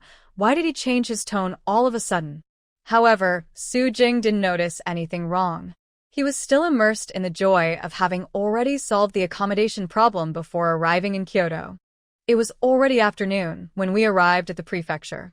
Outsiders entering the prefecture were strictly checked. Because the Lantern Festival was about to start, in order to prevent any bad people or things from sneaking into the city, everyone had to get off the carriage to check the goods. Even Shikima had to open the package and check it carefully. Su-won was worried that they would destroy the things. If there were only 1 or 2, it would be fine, but if there were more, it would be a loss. She was just about to say something to the official guarding the city, but Jiang Yu had already stepped forward before her. With his back to them, he didn't know what he said. Those people just lifted the curtain to take a look and let them go, smiling brightly. Back in the carriage, Su-won felt strange and asked him how he did it. What did you say to him that he let us in so easily? He spent some money. Generally, positions like guarding the city gate are good positions for making money. As long as your behavior is not very suspicious, you can get through with some money. It's better than letting them ruin things. Jiang Yu has traveled all over the country, and has been said that he is a shrewd person. Su-won has learned another trick invisibly. We are not familiar with the provincial capital, so we must not be greedy for cheap inns. The most important thing is to have a safe place to stay. It doesn't matter if it's a little expensive. I'll take a look along the way and go to whichever one looks suitable. Su-won opened the curtain. The street outside was busy with traffic. Many carriages had entered the provincial capital and stopped in front of the inn. The waiters in the inn were busy taking guests. Wan can make her own decision. Even mother can do it. When they are away from home, Su-won becomes the backbone, and everyone listens to her. It was she who proposed to come to the provincial capital, so she must be the one in charge. Don't think about it. I have already arranged the inn. Just go and stay there. Jiang Yu suddenly interrupted, and Su-won turned around and looked at him in surprise again. Then I will give you the money for the inn later. How much silver did you spend to book the inn? Why do you brothers and sisters always talk about money? After the new year, I will not go back with you. We don't have much time to spend together. I have to allow me to do something for you to show my appreciation. I have saved my life in the Su family and have bothered you for many days. I just want to do my best to make sure you eat and drink well. If you refuse me even for this, I will be sad. This time, Jiang Yu refused to accept the money no matter what. It's not too late for you to spend the new year with us before leaving. Su's mother was still a little reluctant to part with the child. During this period of time, she treated him as her own son. He is about the same age as the children and is likable. If it weren't for the difference in family background, she would have wanted to adopt him as her godson. There are still relatives at home waiting for me to reunite. This time, I got into trouble. They must have been anxious for several days. I just sent a letter to reassure them. I'm afraid that they are still hanging on the edge, so they are anxious to go back and report that they are safe. Jiang Yu didn't hide it and directly told his plan. It was indeed the case. His grandfather was still waiting for him to go back. It was I who didn't think about it, and this is what I should do. Your parents are probably waiting anxiously at home. Su's mother looked at it from a mother's perspective. If it were her, she would worry more if she didn't see her child safe for one day. Hearing the words father and mother, Jiang Yu's eyes dimmed for a moment, and it only took a moment for them to disappear. In fact, Su-won wanted to ask which home you were going back to, but she held back. She didn't ask, but her innocent elder brother asked for her. Ayu, are you going back to Kyoto? No, I'm going back to my grandparents. My mother died early, and I grew up with my grandparents. I didn't spend much time in Kyoto, but next year, we should be able to meet. I will go back to Kyoto and come to find my elder brother to reminisce about the past. Okay, it's a deal. Su Jing nodded and smiled. Su's mother felt distressed when she heard that the child had lost his mother at an early age, but she didn't want to hurt his heart, so she didn't mention it after all. Ayu, our home will be your third home in the future. You are welcome to come whenever you want. Your aunt is right, we will be a family from now on. Father Su agreed. Hearing this, Jiang Yu glanced at Su Wan opposite him inconspicuously, only to see her lower her eyebrows and eyes, and she didn't know what she was thinking. Well, I am very happy to hear you say this. The atmosphere of the Su family is indeed something he has never had before. It is lively, warm, and without intrigue. Everyone is sincerely considering the family, working together, and being humble. How wonderful! Unlike him, no matter where he is, the most lacking thing around him is people with ulterior motives who want you to go to Hades. The inn prepared by Jiang Yu is on the busiest street in the state capital, named Yuman Shilu. This name is very elegant. Su Wan knew that Yuman Shilu must be related to Fengyue Villa. Looking at the decoration and furnishings, it doesn't look like a place that ordinary people like them can afford to live in. The people who live here are all well off, and they talk and laugh with great scholars. They are either rich or noble. Look at what the guests are wearing. All of them are wearing brocade robes, silk and satin, and the ladies are wearing gold and silver, with pearls and jade all over their heads. After getting off the carriage, the servants respectfully brought stools to pick them up. Jiang Yu had put on his Fong mask again, and he also had the sword in his hand. This is a symbol of status. When he appeared and saw the iconic Fong mask, the servants immediately lowered their heads, not daring to look at him anymore, and were very respectful. The Su family members were wearing short gowns, made of the most ordinary materials, without any decorations, which was out of tune with this prosperous place. Su Wan was suffering from social phobia because those who looked at them had scrutiny in their eyes. The shopkeeper came out to greet them in person, bending slightly. It is a great honor for the distinguished guests to visit our humble home. Please follow me in. Su's mother looked at Su Wan awkwardly, still a little uncomfortable with this kind of scene. Su Wan patted the back of her hand to comfort her.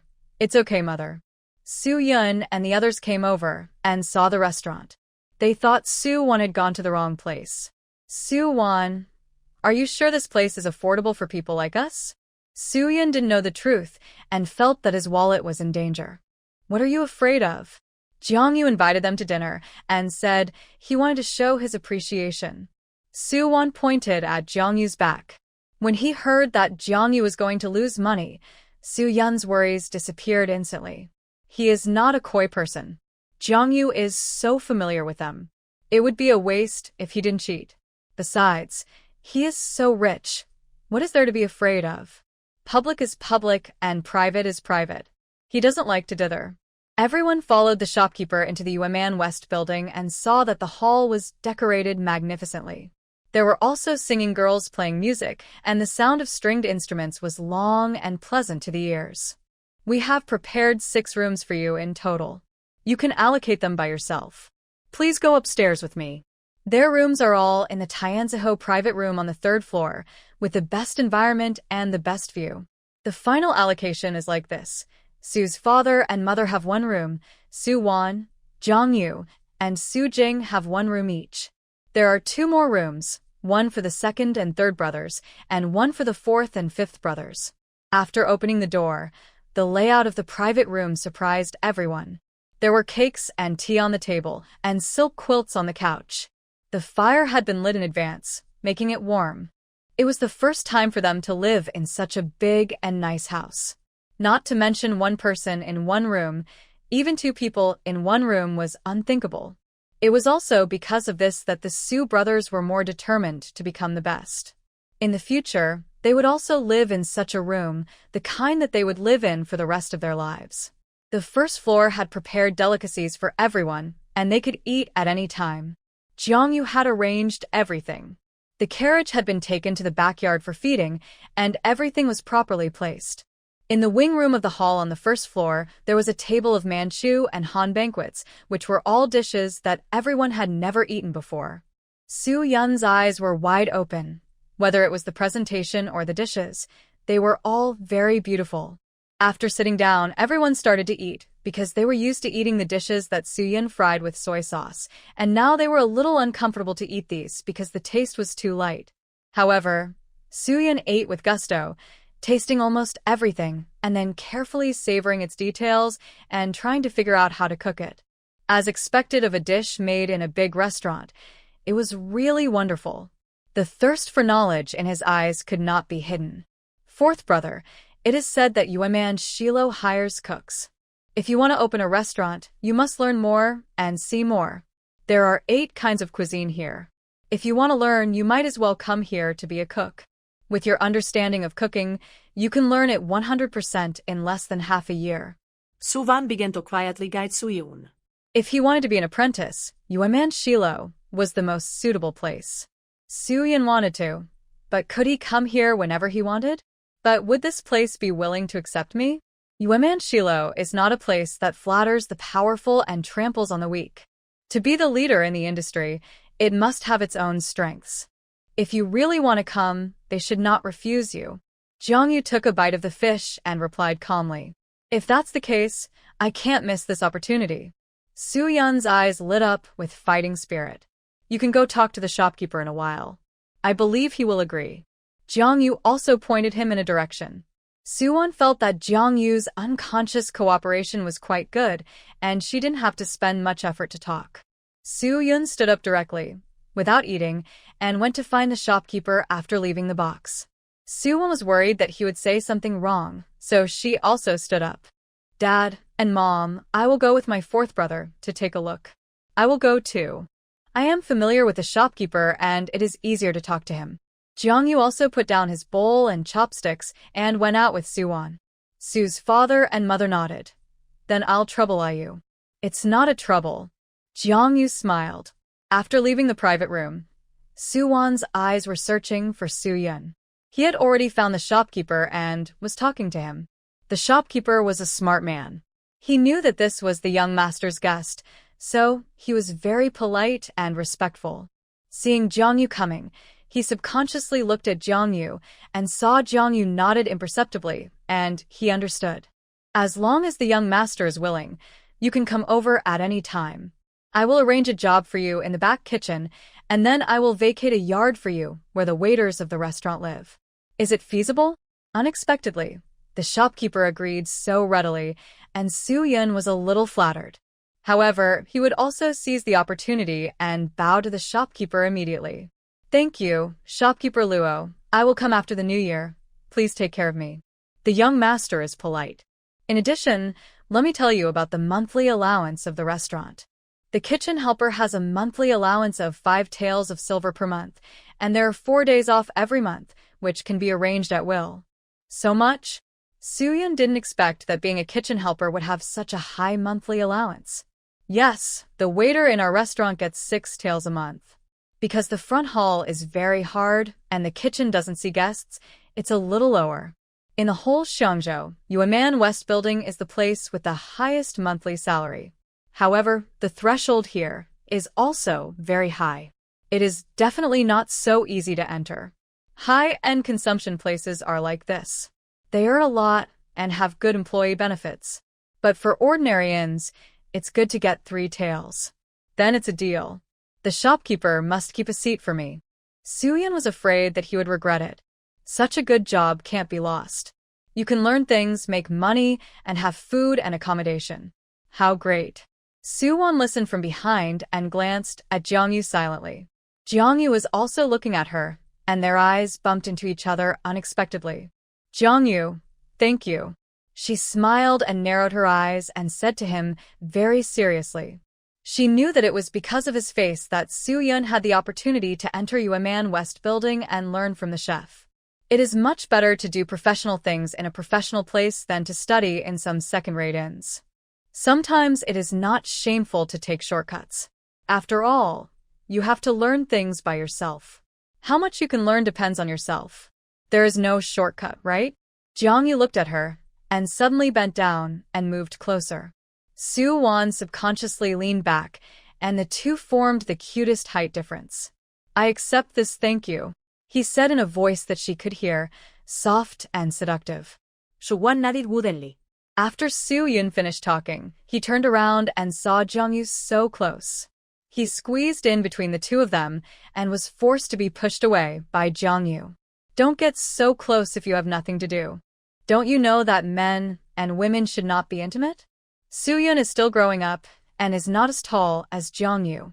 When he said this, he bit his back teeth and looked vicious, which was very funny. Jung-yu touched his nose and smiled imperceptibly. Soo-won laughed out loud.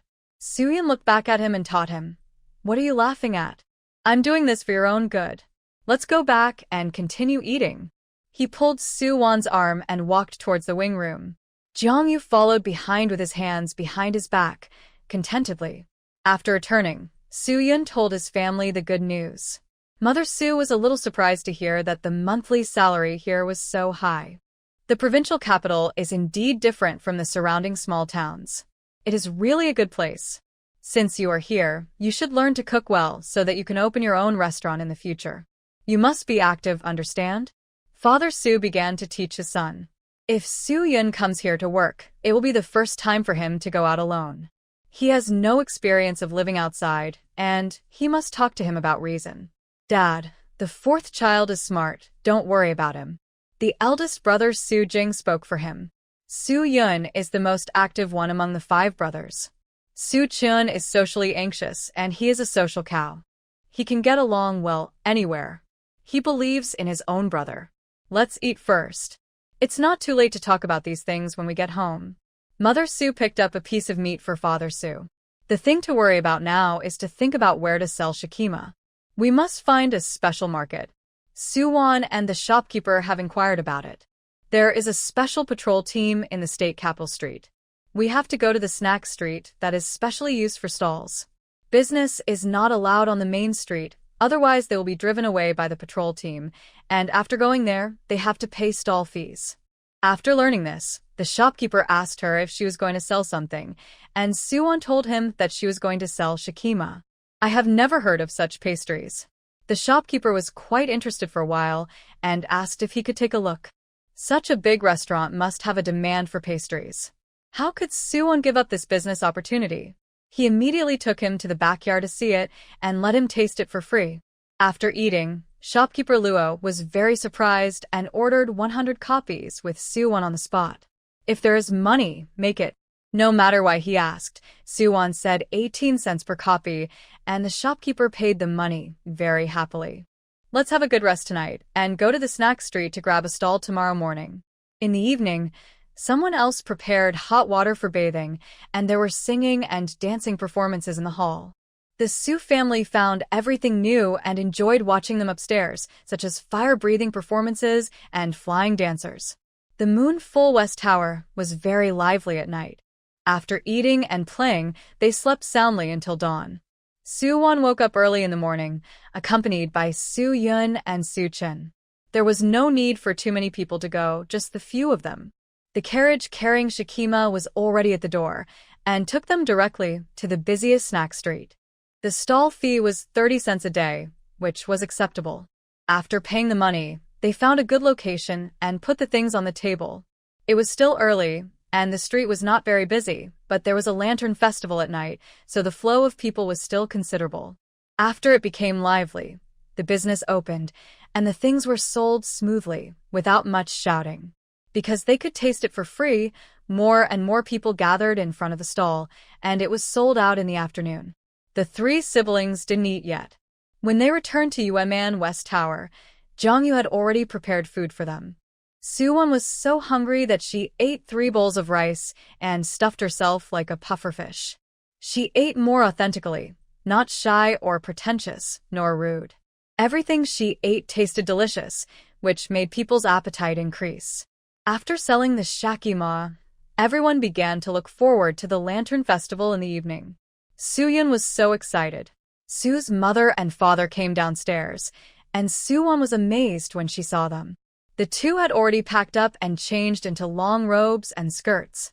Soo's mother also combed a very gentle woman's bun with pearl flowers on her head. Her whole temperament changed. The clothes were not particularly gorgeous, but they were elegant and not eye-catching. Wow, mother, you are so beautiful. Sue's mother had a hard time in the first half of her life, but she has recovered a lot since she returned home. Her skin has become fair and a little fleshy. She looks a lot younger. Moreover, she is a beauty. Otherwise, how could her children be so beautiful? Nonsense, you are already over 40. Why do you still want to be beautiful? Ayu is thoughtful, specially preparing these for us, and even hired someone to dress us up. Your father and I have never worn such clothes. We are not used to it at all. Sue's mother and father looked a little embarrassed. Since they came to Yuman Shilu, they were always criticized by those rich people because of their clothes. Jiangyu is kind-hearted, so he took the initiative to help each of them get a set of clothes. Aunt, we're going to watch the Lantern Festival in the evening, so of course we have to dress up a little. Time never defeats beauty, and mothers are always the most beautiful. Jiangyu's mouth was like honey, coaxing Sue's mother to smile. You are so sweet. I am telling the truth. Jiangyu's skill in showing off is firmly at the top of the list. Su Jing and Su Mu have also changed their outfits. The eldest brother is wearing a lotus-colored brocade robe, which makes him look gentle and noble. The second brother, Su Mu, is wearing a white robe with cloud patterns, which makes him look like the immortals in the books, who are cold, noble, and detached from the world. Everything was ready, and it wasn't some very expensive fabric. Jiangyu was very thoughtful and respectful, and didn't make anyone feel unworthy. As soon as Su-won returned to the upstairs of the room, the two women at the door carried her in and gave her water to bathe. They almost rubbed her back personally, if Su-won hadn't refused. After that, she was dressed up and put on a dress. Jiangyu picked a dress with red and white elements for her, embroidered with hibiscus and a white fox fur cape. She tied a very delicate girl's bun and put on a tassel hairpin, which was full of spirit. Her skin was originally fair, and the red color made her look even more delicate. There was no complicated embellishment, just the right elegance. A girl's greatest asset is youth. She doesn't even need makeup. Just a little lip balm is beautiful enough to be eye-catching. When Su-won came out, it was already evening.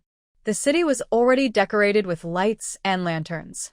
The Lantern Festival officially started at night, and there were more and more pedestrians on the street.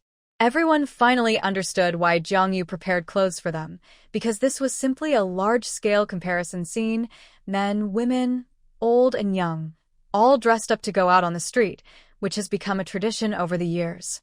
Many girls even wanted to use the Zhengdan Lantern Festival to choose a good husband for themselves. As soon as Su-won appeared, she amazed everyone. After she went downstairs, she turned around in front of everyone in the Su family. Dad, Mom, brothers, do I look good?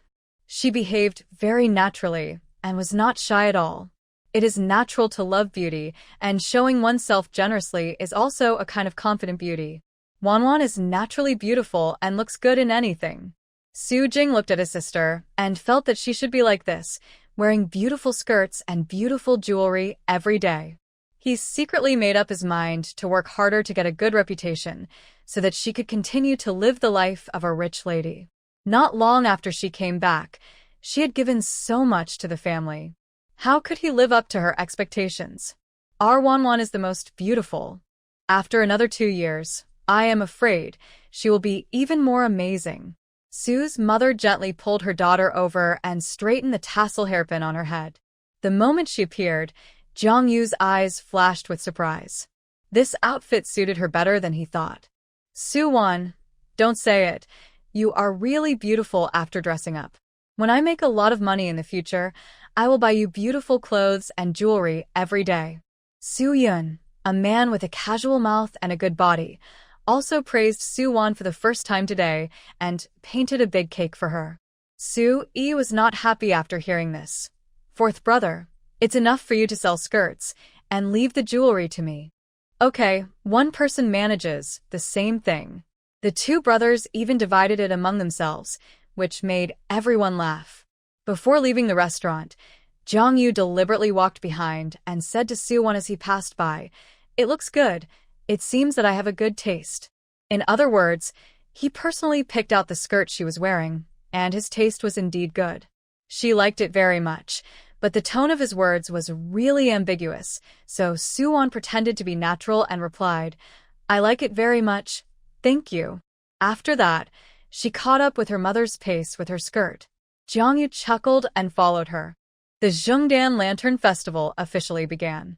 The streets were decorated with lights, and people began to gather. Rows of small lanterns were connected between the buildings on both sides of the street, and many vendors had begun to set up stalls to sell lanterns. There was also a link to guess lantern riddles to win lanterns, and all kinds of local snacks, jewelry, and beaded handkerchiefs were available. This year, Moon over West Tower also put out a prize, which was a fine wolf hairbrush and a piece of hui ink, worth 100 taels. Every year at the Lantern Festival, the puzzles at Moon over West Tower are the most difficult, but the prizes are also the best. As soon as the puzzles were put out, many people gathered around. They were all literati who came for the prize of Moon over West Tower, because if the prize of Moon over West Tower was converted into silver, it would be a considerable amount, and everyone came for the silver. But there were also people who came for the things themselves, such as Su Jing. After he had watched the wolf hairbrush and hui ink up close, he realized that the pens and inks he had used before could not be compared with them at all. He was also a literati, so he was naturally interested in the 4 treasures of the study, so he also joined the team of guessing the puzzles. Suwon and the others watched the fun and helped to solve the riddle. Yuman Shi Lu posted the riddle. On the red paper, the black handwriting was written in a flamboyant style. The riddle was, Heaven's destiny and human merit are endless, but it is hard to meet merit without destiny. Why is there so much chaos all day long? It is because the numbers of yin and yang are different. Guess an object. The riddle is quoted from Baidu. The author is still not so talented. Saudi. At first glance, it is hard to tell what the riddle is, but soon many people started to answer the questions. Go, brush, chopsticks, almost all the guesses were guessed, but no one guessed it. In the entire Su family, Su Jing has the highest culture. The others can only read and count at most. In short, their knowledge is far less than Su Jing. Although Suwon is a college student, she is also very confused about riddles.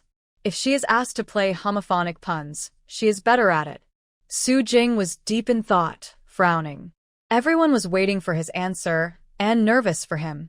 On the contrary, Jiangyu, who was standing next to Suwon, looked calm and composed, as if he had already figured out the answer. There was no way. He was the one who asked the question, and he was still looking forward to Su Jing's answer. Amid the noisy noise of the crowd, Su Jing's frown gradually relaxed. But the answer is, abacus? As soon as he spoke, the people around him looked at him in silence, and saw that he was a handsome young man with elegant manners. Everyone looked at the shopkeeper at the top. Shopkeeper Luo smiled heartily and looked at Su Jing. I didn't expect that this year's puzzle would be solved so quickly. The young man is quick-witted. This year's answer is abacus. When the correct answer was announced, some people were happy and some were worried. Suwon excitedly turned into Su Jing's little fangirl, pulling a sleeve, and was very happy. Big brother, you are so smart. The Su family was very excited because they actually won a prize worth 100 taels of silver. What a great fortune! But those who came for the prizes lamented their defeat and blamed themselves for being so slow to react. They watched helplessly as shopkeeper Luo handed this year's prize to Su Jing with both hands. Congratulations, Mr. Su. Su Jing loved this wolf hairbrush and hui ink very much and also took it with both hands. Thank you, shopkeeper Luo. The people in Yumengsala began to disperse gradually, going to other places to win prizes. Any well-known business in the state would hang prizes. The Su family followed the crowd and walked forward.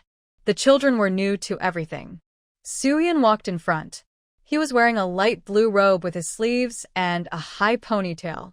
He was a handsome boy of 15 or 16 years old and full of vigor.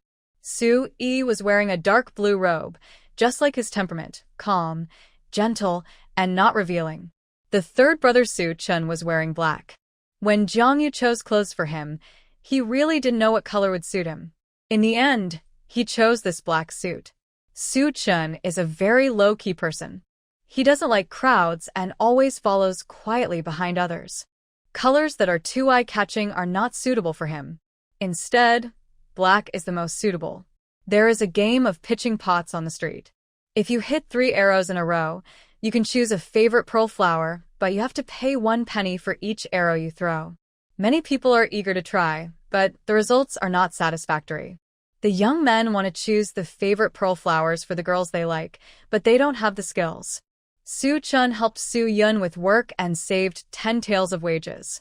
He bought 50 arrows at once and started pitching pots to win pearl flowers for Soo-won. He pulled Soo-won to the stall, pointed to the dazzling and colorful pearl flowers on the tray, and said arrogantly, "Won-won, tell the third brother if you like the one, and the third brother will win it for you." Soo-won liked the domineering speech of the third brother too much. She nodded vigorously. Anyway, the third brother is a martial arts master. This kind of game is nothing to him. The price of each of those pearl flowers ranged from a dozen to dozens of coins. Some of them were elegant and beautiful, and some were very suitable for Soo's mother. Soo-won mourned for the boss for 3 seconds, and then waited for his third brother to clear the field.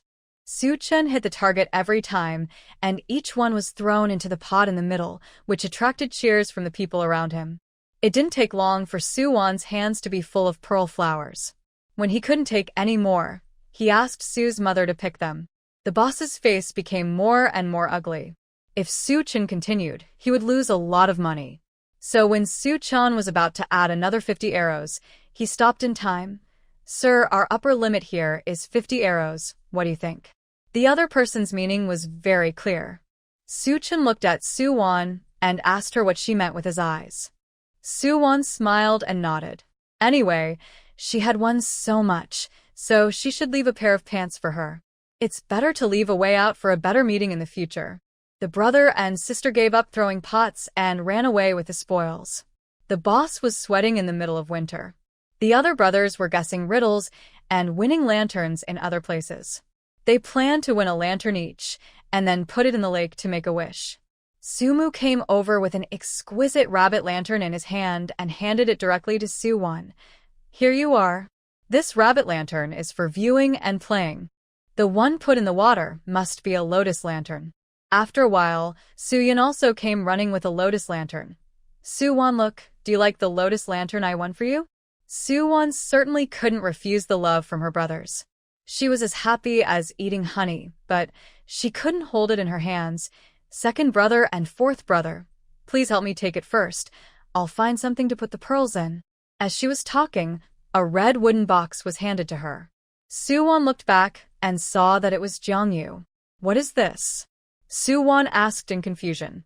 Seeing that both of her hands were busy, Jongyu opened the box and saw a beautiful purple jade hibiscus hairpin inside.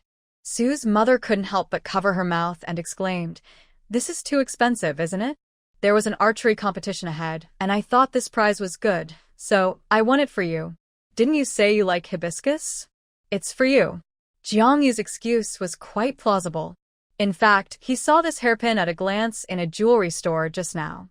Taking advantage of the Zhengdan Lantern Festival, there were prizes everywhere. Even if he bought it, he had a reason to say that he won it. Soo-won was a little entangled in her heart. She didn't know whether she should accept it or not. After all, it was made of purple jade and was expensive. Even if she bought it for free, she would be embarrassed. "Wherever it is, I'll try it too." When Soo-chun heard that it was archery, he got excited. Ah. It should be over. Jongyu was vague because he made it up. Really? That's a pity. Soo-chun scratched his head, feeling a little regretful. Sumu was holding a rabbit lantern in his hand, and he was looking at Jongyu with his arms folded. He had a slightly suspicious expression and was bumped into by Jongyu. Jongyu quickly looked away, thinking, "Why am I so panicked?" He was so guilty. He actually bought it because he thought it was suitable. "That's right. That's it. It's too expensive. I'd better not take it. You treated us to good food and accommodation, and bought us beautiful clothes. You have done enough." Soo-won wanted to refuse tactfully, but the hairpin had been pinned on her hair by Jiangyu. She was wearing a tassel hairpin and a hairpin, which was too strange. There is no use for me to keep it. You know, my mother died early, and I have nowhere to give this hairpin. Jiangyu was wearing a Fong mask. When he said this, his tone was too calm, and the expression on his face could not be seen. Su-won suddenly couldn't bear to refuse him. She silently took off the hairpin and put it back in the box, and stuffed her pearl flowers into it. It's good. I was just worried that I couldn't find a box to put the pearl flowers in. Then I won't be polite. Su-won replied awkwardly. Jiangyu didn't say anything, but just nodded, watching Su-won happily accept the rabbit lantern and flower lantern given by the second and fourth brothers. Seeing this, Su's mother deliberately joked, "Oh, one by one. You only remember your sister and forget about me, your mother. What will you do if you all have wives in the future?" The three brothers felt uneasy when they heard it and said in unison, "Mom, what do you like? I will buy it for you." Su's mother covered her mouth and laughed, waving her hands. "Okay, I was just teasing you. I feel relieved to see that you and your sister have such a good relationship." As soon as the voice fell, Su's father's voice sounded from behind. "Ashio, look, I also guessed a lantern riddle and got a flower lantern." Su's father presented the lantern to Su's mother like a treasure, with an appearance of asking for praise. "I give it to you, do you like it?" In front of the children, the old couple still did these things. Su's mother blushed with shame, snatched the lantern away, and glared at him. "Old couple, be serious. Why are you not serious anymore? Only young people are allowed to play, but we are not allowed to play when we are old?" Su-won was almost going crazy, with an anti-smile on her face. Sui followed behind Su's father, holding a small white porcelain box in his hand, ready to give it to Su-won as a New Year's gift. The lantern riddle, he just guessed, was snatched away by Su's father, so he had to buy something else as a gift. When he saw the two lanterns in her hands, he was glad that his father had snatched his lantern. "Dad, Mother, brothers, why are you also in the provincial capital?" Another unexpected girl's voice came, and everyone looked back in unison. It was Guyu, and Chening-hong was with her. The Su family was quite surprised to see her, but Su-won was not very surprised, because in the original book, tonight was the famous scene where the hero and heroine met. With her intelligence, Guyu solved several questions in succession and won the applause of the whole room, because she had to pass 6 levels in a row to get the prize. However, when Guyu was solving the 6th question, she encountered a bottleneck. The male protagonist watched the whole process and was attracted by her intelligence. He also helped her solve the 6th question. The prize was a Hatian jade bracelet, which was of average quality, but became a token of love between the two. The male protagonist put the bracelet on her personally, and tonight, Guyu would be kidnapped and then rescued by the male protagonist, and from then on, the inextricable fate between the two began. Su-won saw that she was indeed wearing a Hatian jade bracelet on her arm, and it seemed that the two had met before. But she didn't expect that she would meet Guyu in such a big state. What she is worried about now is whether the plot will change because of their appearance. In the original book, there is no Su family or male second in this section. Su-won noticed that Jiangyu turned his head to look at Guyu almost as soon as he heard her voice, and his eyes paused on her face for several seconds. Su-won felt a little uncomfortable. Even if she became Jiangyu's savior, would it not change the result that he would be tied to Guyu? For some reason, she felt a little sour in her heart, inexplicably sour. In front of the powerful aura of the protagonist, everyone can only be a supporting role. Yeah, it's really you. Su's mother was still very excited to see her and reached out to hold her hand, but immediately realized that her daughter was still around, so she turned to hold Su-won's hand in her palm. Her move made Su-won's heart warm. Is there finally someone in this world who cares about her emotions? At the same time, Guyu's face changed.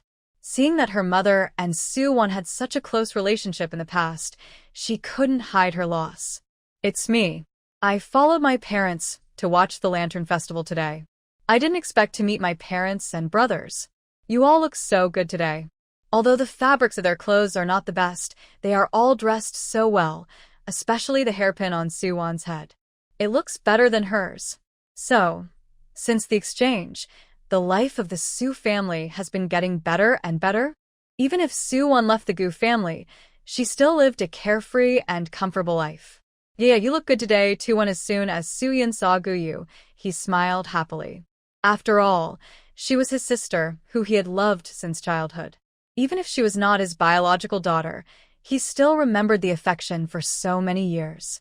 Gu-yu only noticed Su-yun at this time and raised a sweet smile to him. Thank you for the compliment, fourth brother. The other brothers also greeted her, for the sake of meaning. Chun-ing-hong was next to Gu-yu, always smiling at Su-yun quietly. When Su-yun saw her, she lowered her face in shame. Su-yun was speechless and didn't know why she was shy. Gu-yu and Su-won were both wearing cloaks, but it was obvious that the fox fur cloak on Su-won was more valuable. Only people who knew the goods could tell at a glance that their family was in the fabric business. Gu-yu learned to do business at home, so she would know it a little. Where did she get so much money to buy such a set of clothes? And who is the man standing next to her wearing a Fong mask? Won-won, I haven't seen this gentleman before. Are you going to introduce him to me? She is quite familiar with others and seems to have a good relationship with Su-won. Su-won glanced at Jiang-yu and then looked at Gu-yu again, trying to see some details from her face, but her smile was very gentle and no other emotions could be seen at all. You can't hit a smiling person. In fact, if Gu-yu doesn't make trouble in front of her, she doesn't mind living in peace with her. He is a good friend of the eldest brother.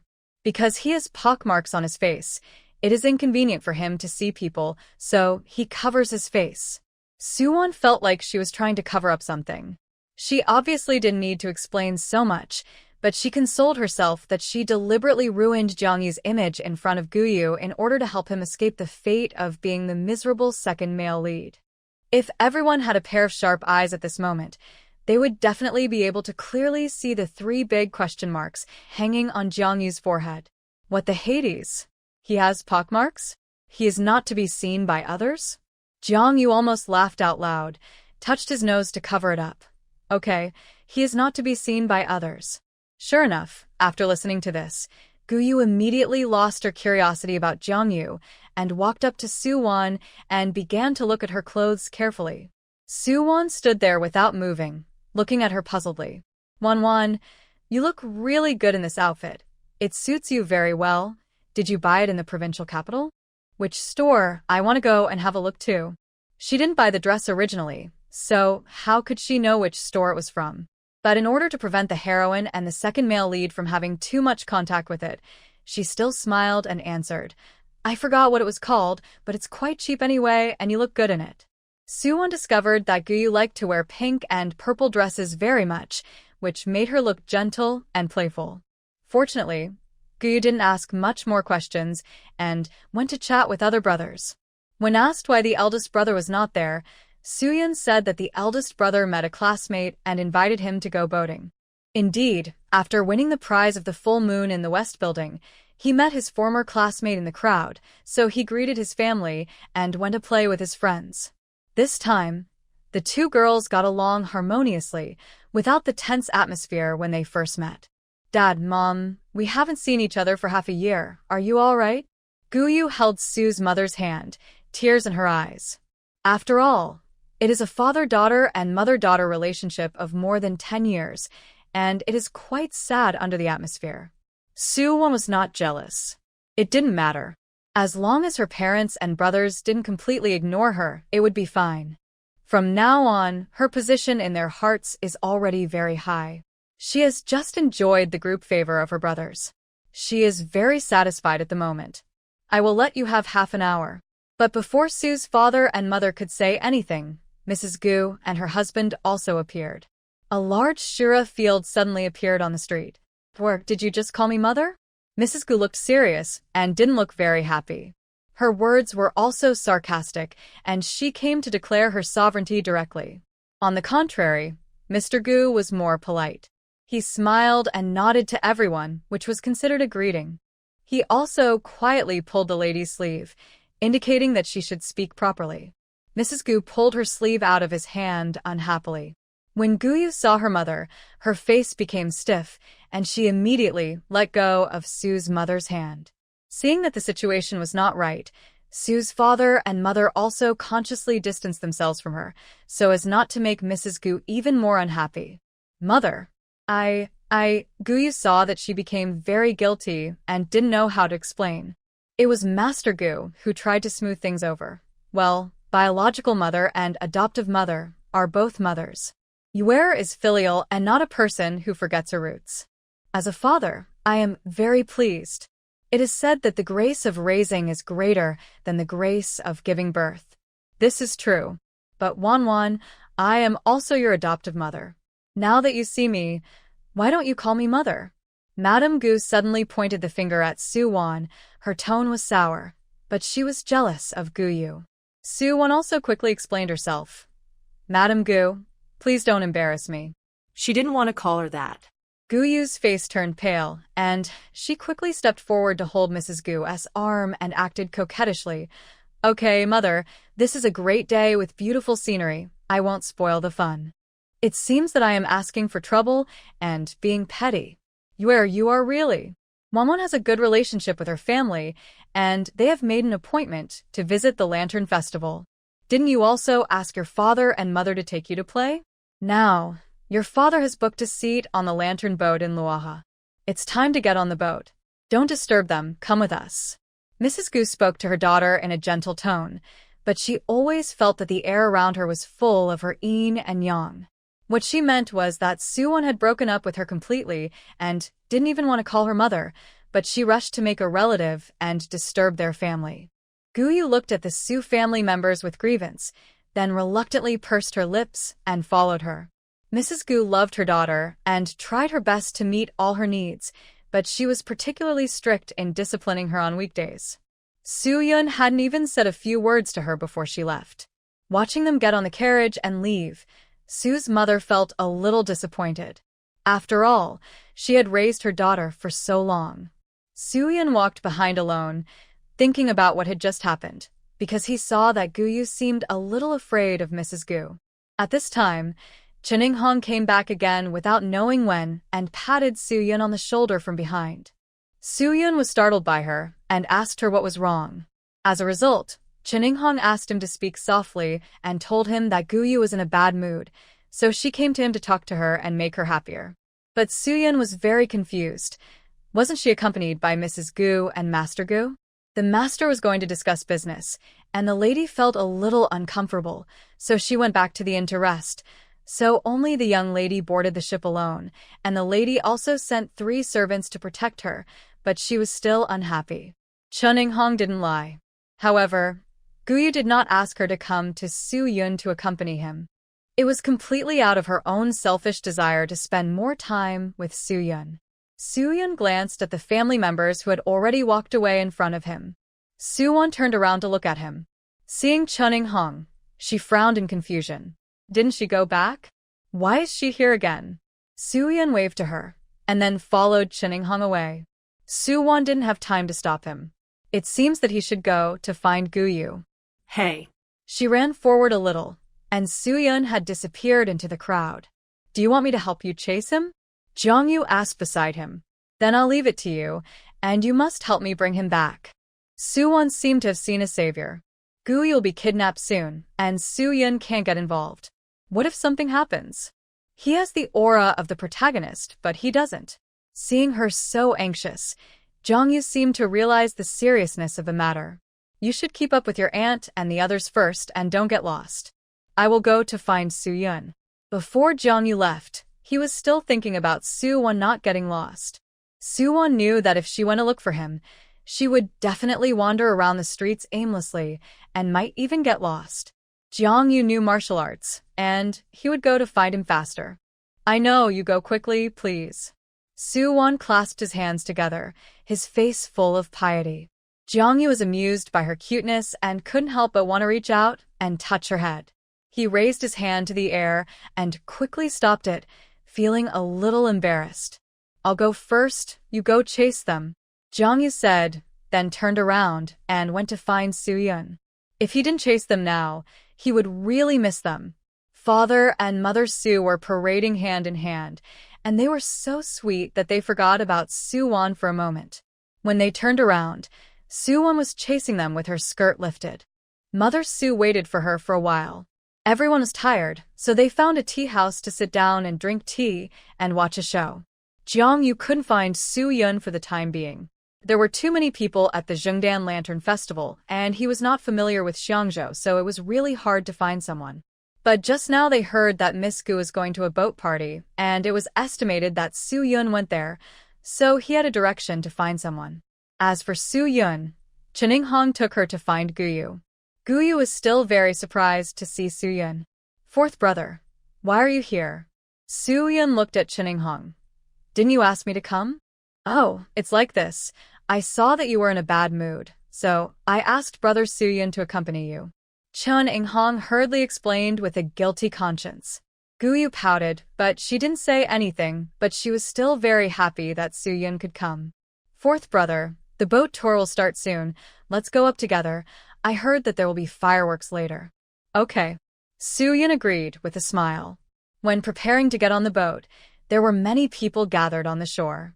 At this time, the thieves who were going to kidnap Guyu were lurking in the dark. More than a dozen people went out together and instantly tripped Guyu's 3 guards. Guyu was taken advantage of the opportunity to cover her mouth and nose with a handkerchief from behind and dragged into the crowd. She didn't even have time to make a sound, only a terrified look. Su-yun, who was walking beside him, saw this and wanted to pull her, but was blocked by the chaotic crowd.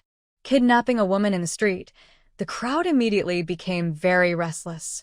Su-yun struggled to squeeze out and followed the group of people. He was so anxious when he saw them dragging Guyu onto the carriage in a remote alley. While Guyu was struggling, Su-yun pushed through the crowd and chased after her. Let her go, or I will be rude.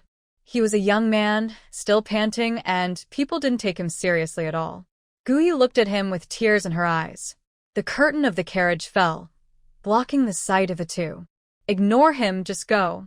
The leader gave orders and drove the carriage directly towards Su-yun. Su-yun had no choice but to dodge to the side. At this time, Guyu in the carriage pulled out her hairpin and stabbed the arm of the man who grabbed her. She took the opportunity to jump out of the window of the carriage and fell to the ground with a thud, grinning. The driver found something wrong and stopped the carriage in time. Su-yun had already helped Guyu up, and the two ran back with all their strength. 2 more people came from behind and blocked them. The people in the carriage also got off. The 2 were surrounded in the middle and had no way to retreat. Fourth brother, what should we do? Guyu was so scared that he was trembling when he spoke. Su-yun didn't know what to do.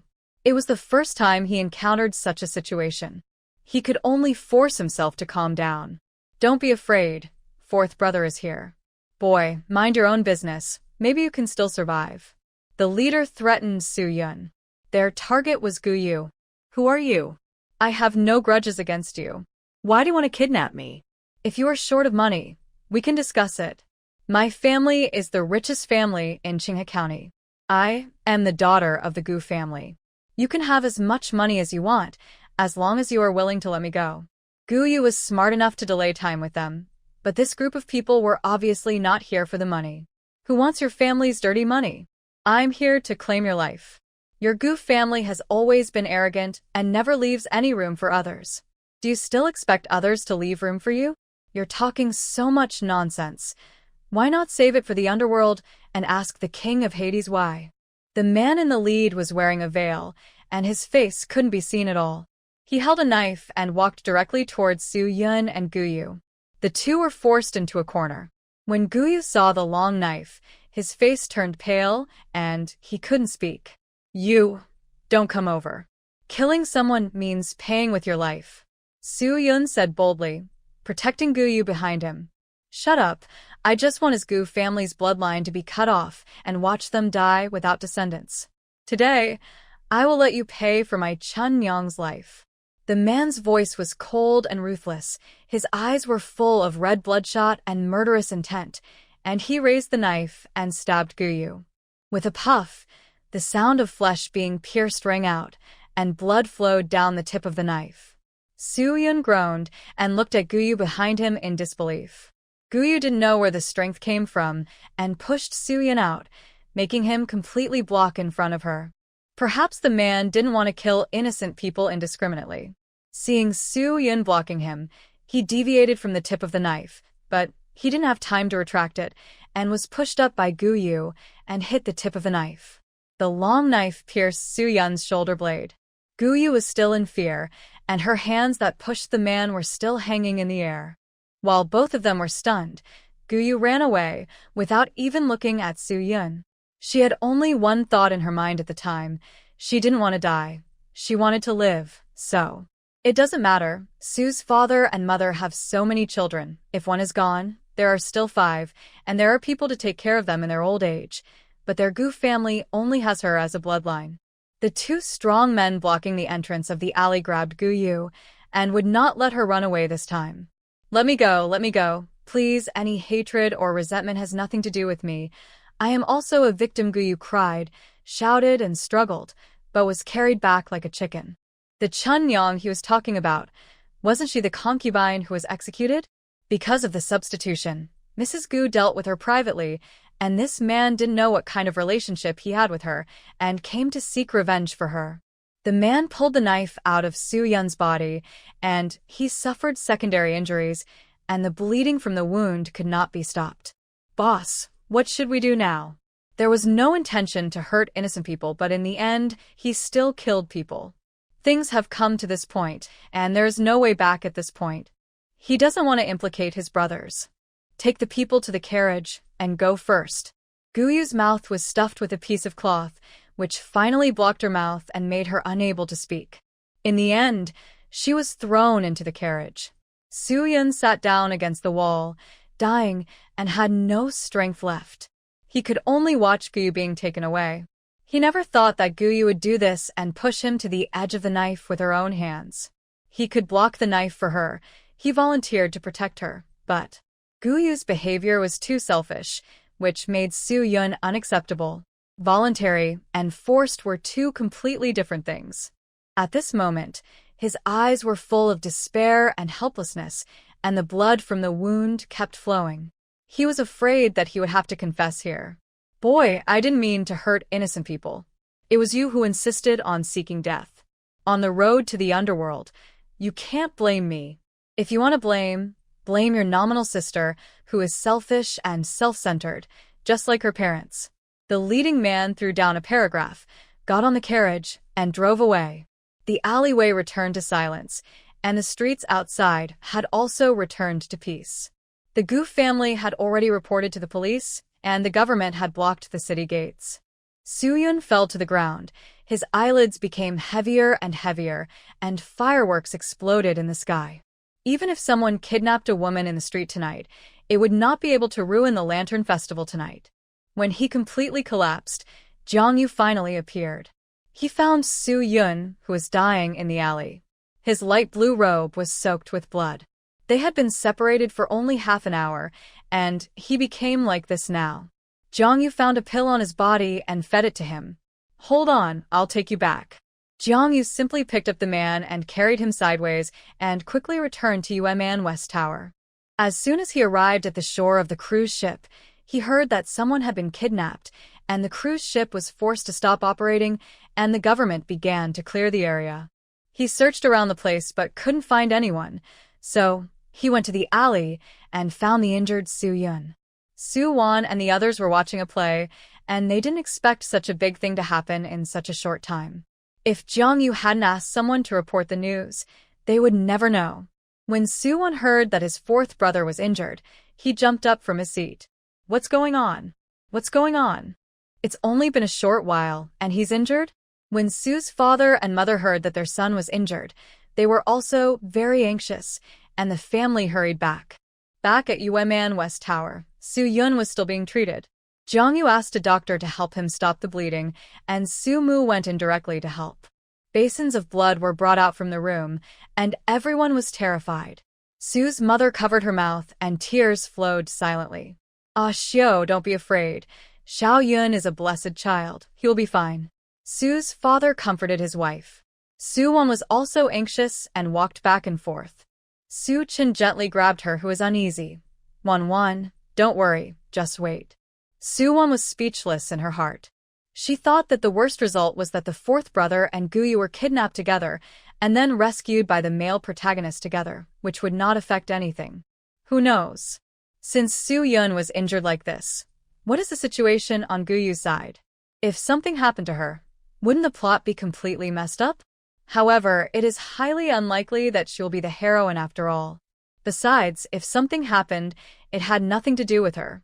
How could she care about this? She is a vicious female supporting role. Not going against you is a good self-cultivation for her as a supporting role. Finally, the door opened and the doctor came out. Soo-mu was still looking after the unconscious Soo-yun inside. Doctor, how is my son? Sue's mother asked hurriedly. Madam, don't worry, your son is fine. He didn't hurt the vital parts. He just pierced his shoulder blade and lost too much blood. Fortunately, this son fed him a hemostatic pill in advance, otherwise the situation would not be optimistic. Hearing that Soo-yun was fine, everyone's hanging hearts fell. Thank you, doctor. I will pay you the medical expenses and consultation fee. Sue's mother said, as she was about to take out her purse. No need, madam. I am the resident doctor of Umengsi Tower. It is my duty to treat patients, and I don't charge consultation fees. This formal institution is great. Everything is fully prepared. Every detail is taken care of. No wonder it can become the leader in the industry in the state. After the doctor left, everyone went into the room to see Soo-yun. His face was pale due to excessive blood loss. He was unconscious. Soo-won felt distressed. The big boy, who is usually sunny and lively, now became dying. What sin did my son commit? How could he become like this? I don't know how Yiya is doing. Sue's mother didn't know that Guyu was kidnapped, nor did she know that her son became like this because of her selfishness, so she subconsciously began to worry about her.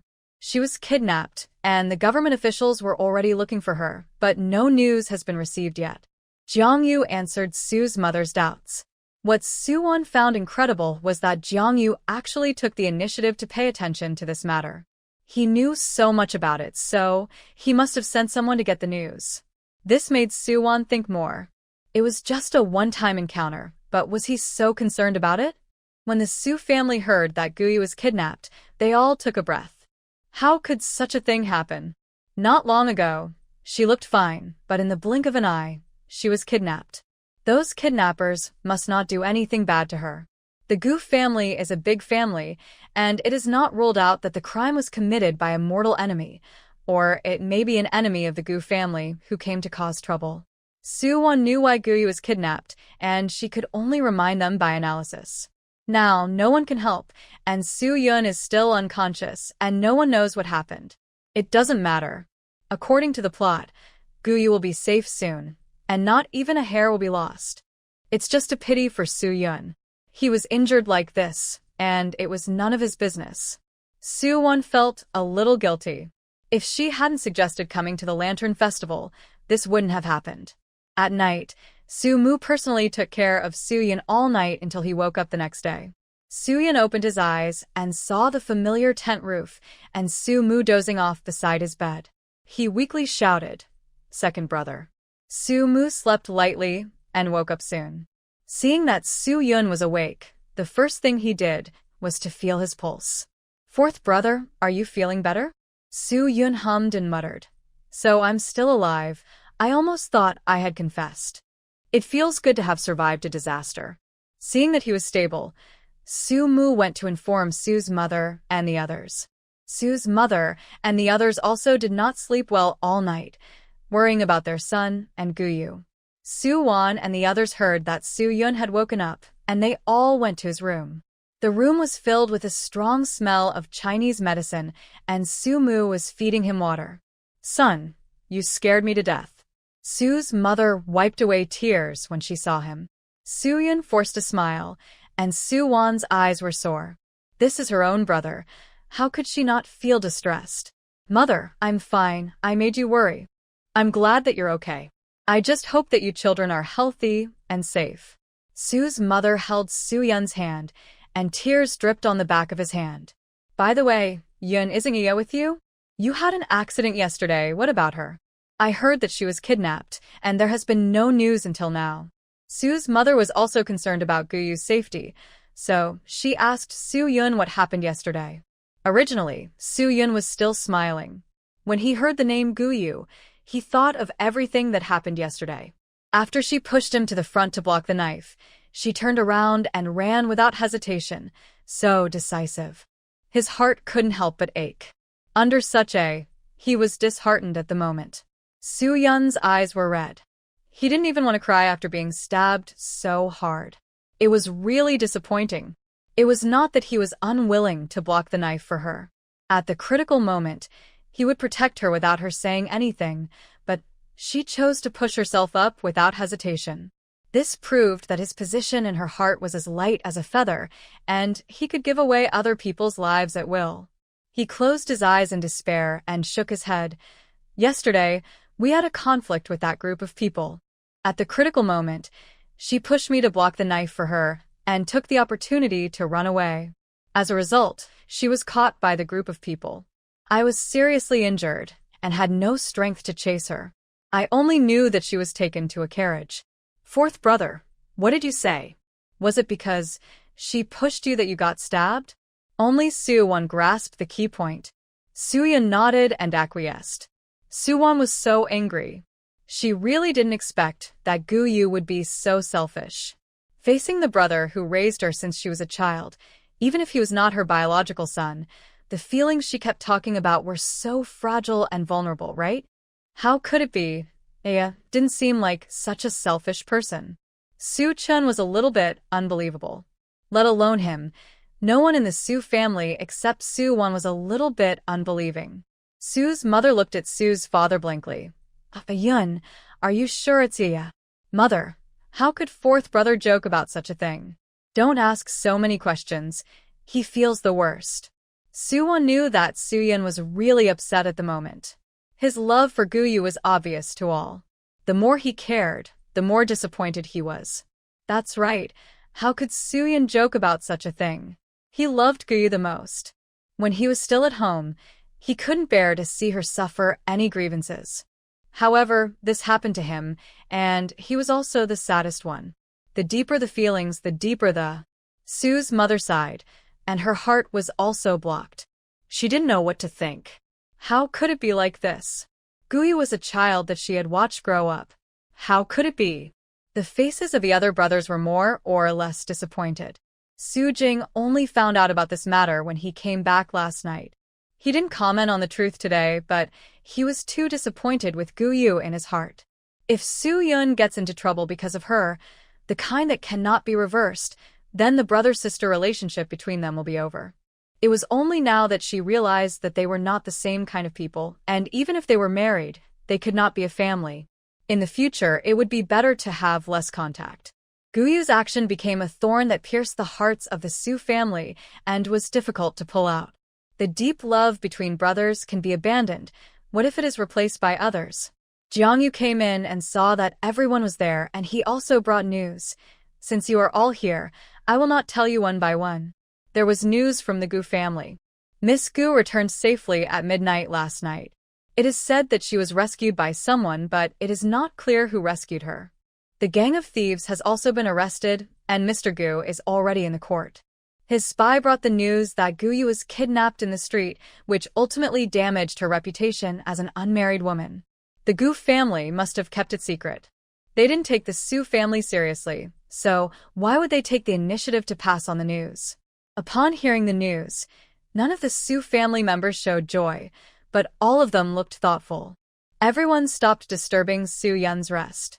With his injury, he had to stay in Yueman West Tower for a few days to recuperate. Jiangyu asked them to stay there and wait until Su-yun got better, and then he would set off to return to Zhongzhou. His maternal grandfather's home was in Zhongzhou, which was 800 miles away from Xiangzhou. There was only half a month left before the new year, and if he delayed for a few days before setting off, he would definitely be in a hurry. He had already ordered that the medicine used for Su-yun was the best. His injury was not like an ordinary stab wound, but the kind that penetrated the shoulder blade, so he needed to be treated carefully. He was in a hurry to go back to the countryside, fearing that he would not be able to bear the bumpy ride. Soo-yun was in a very low mood for a while, and he didn't even want to speak, a person who loved to talk and laugh. He was holding back a lot of anger in his heart, and he couldn't release it, and he felt uncomfortable. For 3 consecutive days, there was no movement from the Gu family, but they were still in the state capital, and this kidnapping case would not be closed for 2 or 3 days. On the 4th day, Soo-yun was able to get out of bed, all thanks to the good medicine Jong-yu gave him. Soo-mu was an expert. He knew the value of these medicines. He did not expose them. After all, his brother's health was the most important. There was no need to be hypocritical. He found an opportunity and thanked Jong-yu alone. Jong-yu, without further ado, thank you. Soo-mu patted him on the shoulder and spoke briefly.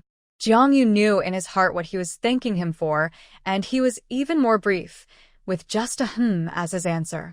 3 days later, when he saw Gu-yu again, she was standing at the door of Soo-yun's room with a look of remorse on her face, hesitating, raising her hand to knock on the door, but she never dared to let it go. Maybe she was guilty too. That day, it was a completely subconscious reaction. Just as she thought, the Soo family had many children, and there were still 5 if one was missing, but there was only her in the Gu family. These were all excuses. She was just simply afraid of death. After she came back and learned that Soo-yun was still alive and living in the Umanshi-lu, she was completely desperate. She was afraid that her 4th brother would be estranged from her because of this, and she was even more afraid that the Soo family would know what she had done and would never talk to her again. After hesitating for a few days, she finally mustered up the courage to apologize. Soo-won stood behind her, looking at her mixed face, and sneered, "Since you are here, why don't you go in? Shouldn't you apologize to my 4th brother?" This sentence was enough to make Gu-yu's still hanging heart fall to the bottom. She had only one thought in her mind. It's over, they all know. I didn't mean it. Gu-yu lowered her head guiltily, obviously lacking confidence. You'd better stay and explain to my 4th brother. It's useless to explain to me. For a selfish person like her, Soo-won's attitude towards her will not be good. Gu-yu bit her lip and walked around Soo-won to leave. She simply didn't want to stay here. As a result, the door was opened and Soo-mu appeared at the door. Soo's father and mother also appeared at the stairs and met Gu-yu directly. When she saw Soo's father and mother, her heart skipped a beat and she felt even more guilty. Dad, Mom. She still called out. But when Soo's father and mother heard this, they were not so happy. They thought she was a good child before. Even if she found rich biological parents, she would not forget these poor adoptive parents. It would be good enough to call them father and mother. But now it seems that in her heart, they are not very important, and they can be abandoned at any time in a critical moment. Miss Gu, you'd better not call us like this in the future. We can't bear it. Soo's mother forced a smile and refused. At that moment, Gu-yu felt a surge of bitterness in her heart. The Soo family, who once regarded her as a treasure, had gradually drifted away from her. Mother, don't say that. You raised me to this age. In my heart, you will always be my family. I really didn't mean it. I was subconscious at the time. Gu-yu hurriedly explained with a crying voice. To Soo-won, it was really ironic for her to say this now. Would a family push their siblings out to die without hesitation? You have found your biological parents now. They treat you like a pearl and a treasure, and they don't like you to associate with us. In the future, you should serve your own parents well and don't make them sad. We are all in the past after all, and we don't want you to repay us. Just live your own lives. Soo's mother has thought about it carefully. She and Soo's father have the same idea. Some things have deteriorated after all. For the sake of past feelings, their family will not care about her. As long as Soo-yun is fine, it's fine. As for the future, I want to go back to the closeness before. I'm afraid it won't be possible. Because this has become a barb that can't be pulled out. Gu-yu's tears kept falling like beads that broke off the string. She looked at Soo's father. Dad, you must not think so, right? You usually love me the most. You know I didn't mean it. Whether it was intentional or not, I agree with what your Aunt Soo said. Just do as your aunt said, and live your own lives in the future. Sue's father didn't even say that Sue's mother was his mother anymore, but just politely said aunt. Guyu didn't believe it and kept shaking her head. Behind her, Su Jing, Su Chun, and Su Yi all came. She turned around and grabbed Su Jing's sleeve, crying, "Big brother, don't leave me. Miss Gu, you are too serious. You have the Gu family to rely on, so why should we talk about whether we want you or not? Don't say this again in the future. I'm sure your parents will be unhappy if they know." Su Jing pulled his hand off his arm, and Guyu cried even louder. Su Chun lowered his head and stopped looking at her. His brows were tightly furrowed, and he was a little confused, while Su Yi went straight into the room. Guyu's hands kept twisting. She felt that the Su family was just still angry, and it would be fine when the anger subsided. "Then can I go in and see the fourth brother?" Guyu looked at everyone expectantly, with a pious face. Su Yun in the room had heard her voice, but he didn't want to see her except that he felt more pain in his heart. "Su Yi, tell her to let her go back. I don't need her to apologize." Su Yi heard this, pursed her lips, nodded, and then walked out. "Sister Guyu, you go back. The fourth brother doesn't want to see you." Guyu was disappointed again, but Sui still called her sister, which made her eyes hopeful again, and she looked at him pitifully. In fact, Sui's character is like this, and it makes him look weird when he calls you sister. "Fifth brother." Before she finished speaking, Sui had already turned around and left. She was not welcomed by everyone on this trip. She bit her lower lip and felt ashamed at the moment. She left without hesitation. When she passed by Su Wan, she saw the sarcastic expression on her face and felt very dissatisfied. If it were you, you might make the same choice as herself. It's no big deal to watch her excitement now. She will also wait to see her excitement in the future. Guyu just left like that. She came downstairs, and the Gu family's carriage was still waiting for her. They were ready to go back to Qinghe County today. Before leaving, she came to see Su Yun, but was turned away and was rejected by the Su family. As soon as she got on the carriage, she saw that Mrs. Gu had been waiting impatiently. She didn't understand what was so good, but she didn't know that people were injured and almost lost their lives because of her daughter. The man who kidnapped Gu turned out to be Chuanyang's old lover. After she couldn't have an heir, Master Gu didn't like her much. She had nothing to do in the backyard all day, and then she found a wild man. Unexpectedly, the two of them still had true feelings. After Chuanyang died, he hated the Gu family. Knowing that the Gu family came to the state capital to watch the Lantern Festival, he planned this kidnapping. Originally, they wanted to kidnap the mother and daughter of the Gu family together, but only Guyu came. Now, he is detained in prison and has suffered a lot of physical pain. Because he didn't hurt Guyu, he couldn't be sentenced to death, but the Gu family took care of the government officials, and he was afraid that he would have to stay in prison until he died. After this incident, the Gu family decided to move out of Xiangzhou. If the reputation of Guyu, a girl, being kidnapped spreads, it will be unclear. Although they kept their mouths shut and suppressed the matter, if they are to be married in the future, they will find a family that is equal to theirs. The family is powerful, and some of the servants of the Gu family know about this. What if someone is not careful and leaks it out? It just so happens that Master Gu is planning to develop his business in Kyoto and go north to expand his business. So they set their sights on Yenzhou Prefecture, next to Xiangzhou, away from this place of right and wrong. What's more, Guyu is obsessed with the Su family. Madame Gu is afraid that if things go on like this, the Su family will rely on them, so she simply moves away, out of sight, out of mind. But she never thought that in the future, even if the Su family is full of commoners, they can laugh at the ministers and officials. There are two important officials in the dynasty, one civil and one military, and that family is beyond their reach. Only then will they feel regretful. If they had established a good relationship with the Su family, it would have become their biggest support in the business world. Mrs. Gu is always a woman's eye. Even if she spends more time to inquire about the Su family, she will know that their family is full of dragons and phoenixes. Note, the whole family is common people, and they can laugh at the nobles. It comes from the TV series Tang Dynasty Weird Stories. Suwon came to the room to see the fourth brother. He was lying on the bed with his back to the outside, curled up in a ball. He looked a little weak, helpless, and pitiful. When someone talked to him or comforted him, he would just perfunctorily agree twice. He didn't eat well and was always alone under the quilt.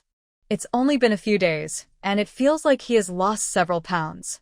He is depressed and needs to vent, otherwise he will get sick, so Suwon came to talk to him. Fourth brother, what are you doing? Being hypocritical like a girl.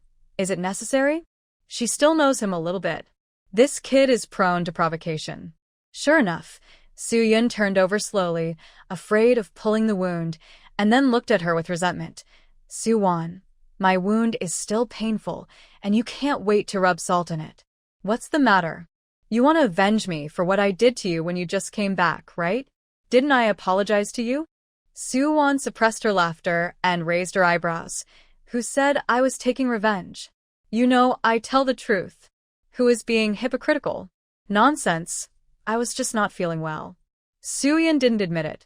TSK, look at your lack of ability. You trapped yourself because of her sadness and got stuck in a dead end. Is she worth it?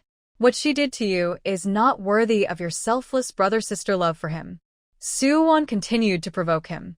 Soo-yun's heart skipped a beat. After thinking about it carefully, it was indeed not worth it. He treated her as his own sister, but she pushed herself to block the knife without hesitation and ran away without any hesitation. He thought he was gone, and he was going to accept it, but now he has survived a disaster, and he feels particularly uncomfortable and confused after waking up. Now that Suwon said this, he feels like a clown. He used to protect her in every way, but now he has ended up like this, which is too embarrassing. So his breathing became rapid, and he shouted at Suwon, who is being so stubborn. She is so selfish. I am not sad for her. She is not worthy of it. If you talk nonsense again, I will never talk to you again. Soo-yun's eyes were red, and tears burst out. Suwon hugged her arms and looked at him calmly, with no expression on her face, and it was impossible to tell whether she was happy or angry. She turned around and left. Soo-yun thought she was angry because of his yelling. As a result, Suwon ran to bolt the door, then turned back and sat down beside his bed.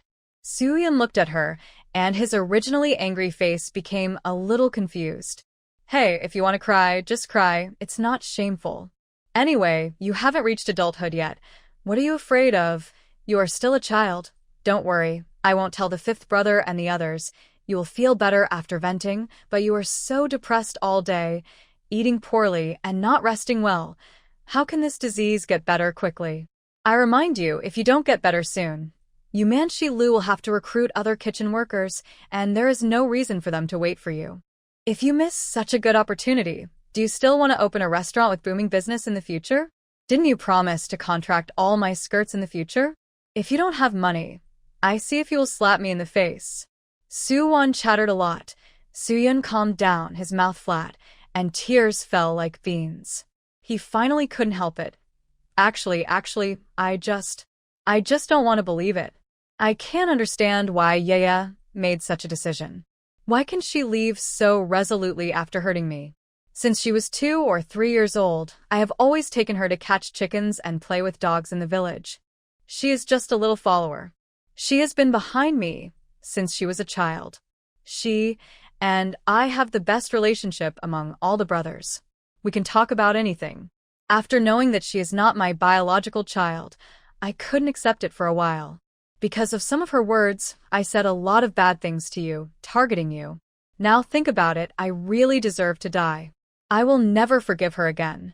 No matter how she lives in the future, it has nothing to do with me. I swear, I have done my best for her. It's her who doesn't cherish her. He wiped his tears while talking, like a big dog who is wronged. Suwon thought he was pitiful and cute.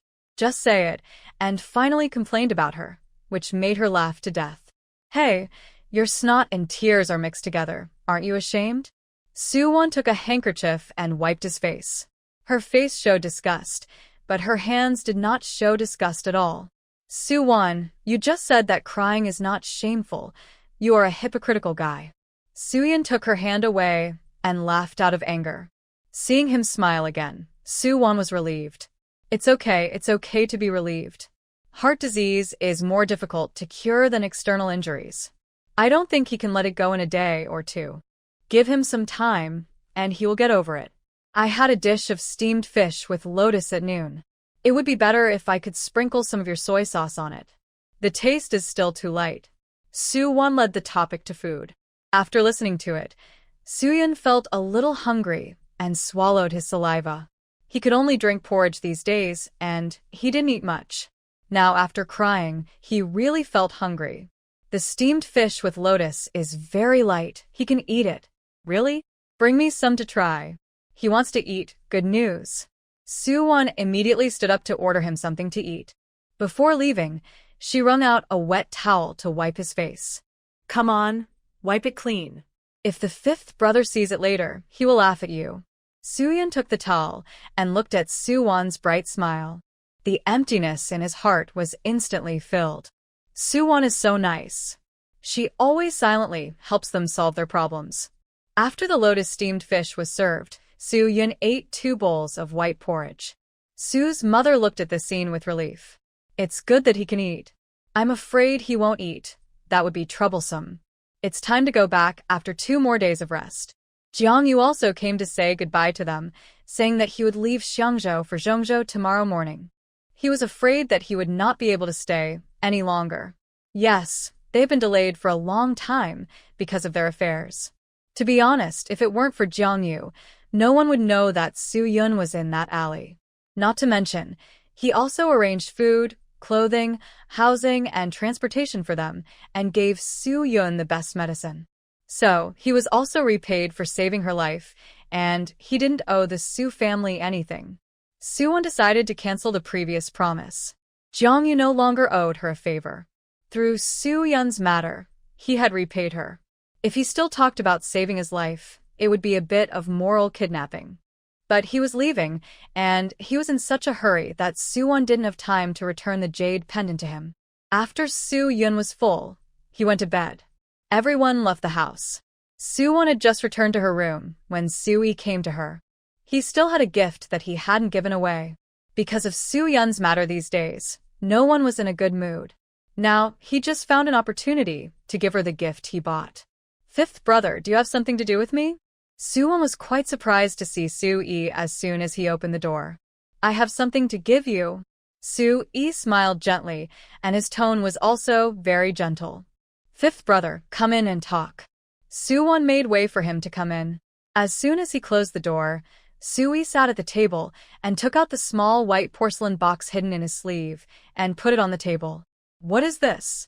Soo-won was a little curious. The porcelain box was very delicate, white, and there was a plum blossom painted on it. You will know when you open it.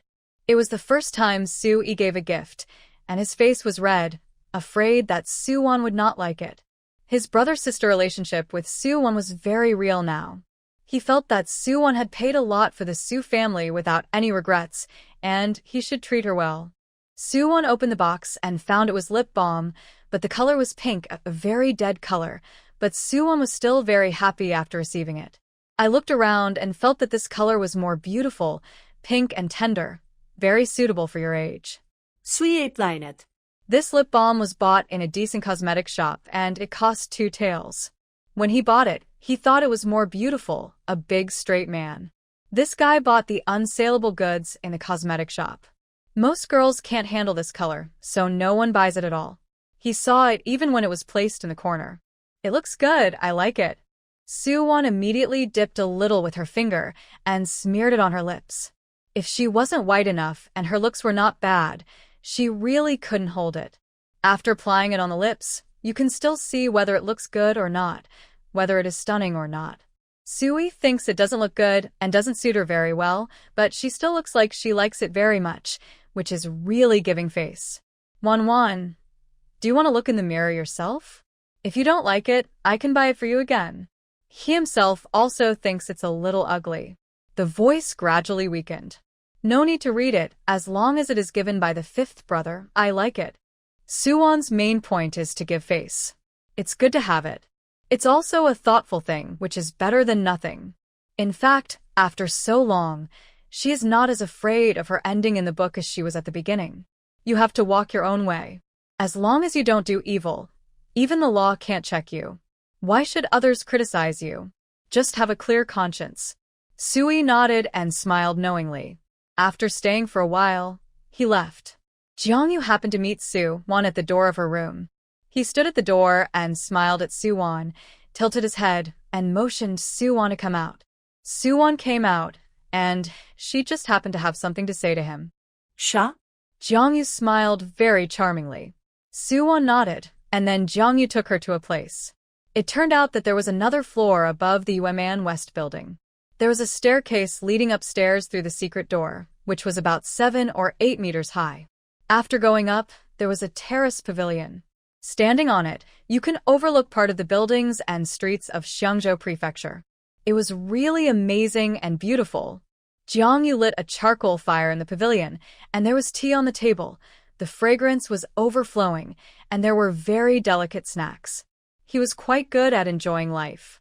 Su-won was lying on the railing looking at the scenery in the city, looking like she had never seen the world. Jiangyu stood behind her and watched her. Don't lean out too much. It's dangerous. Su-won nodded, and snow suddenly fell from the sky, adding a sense of artistic conception to this scene. It's snowing again.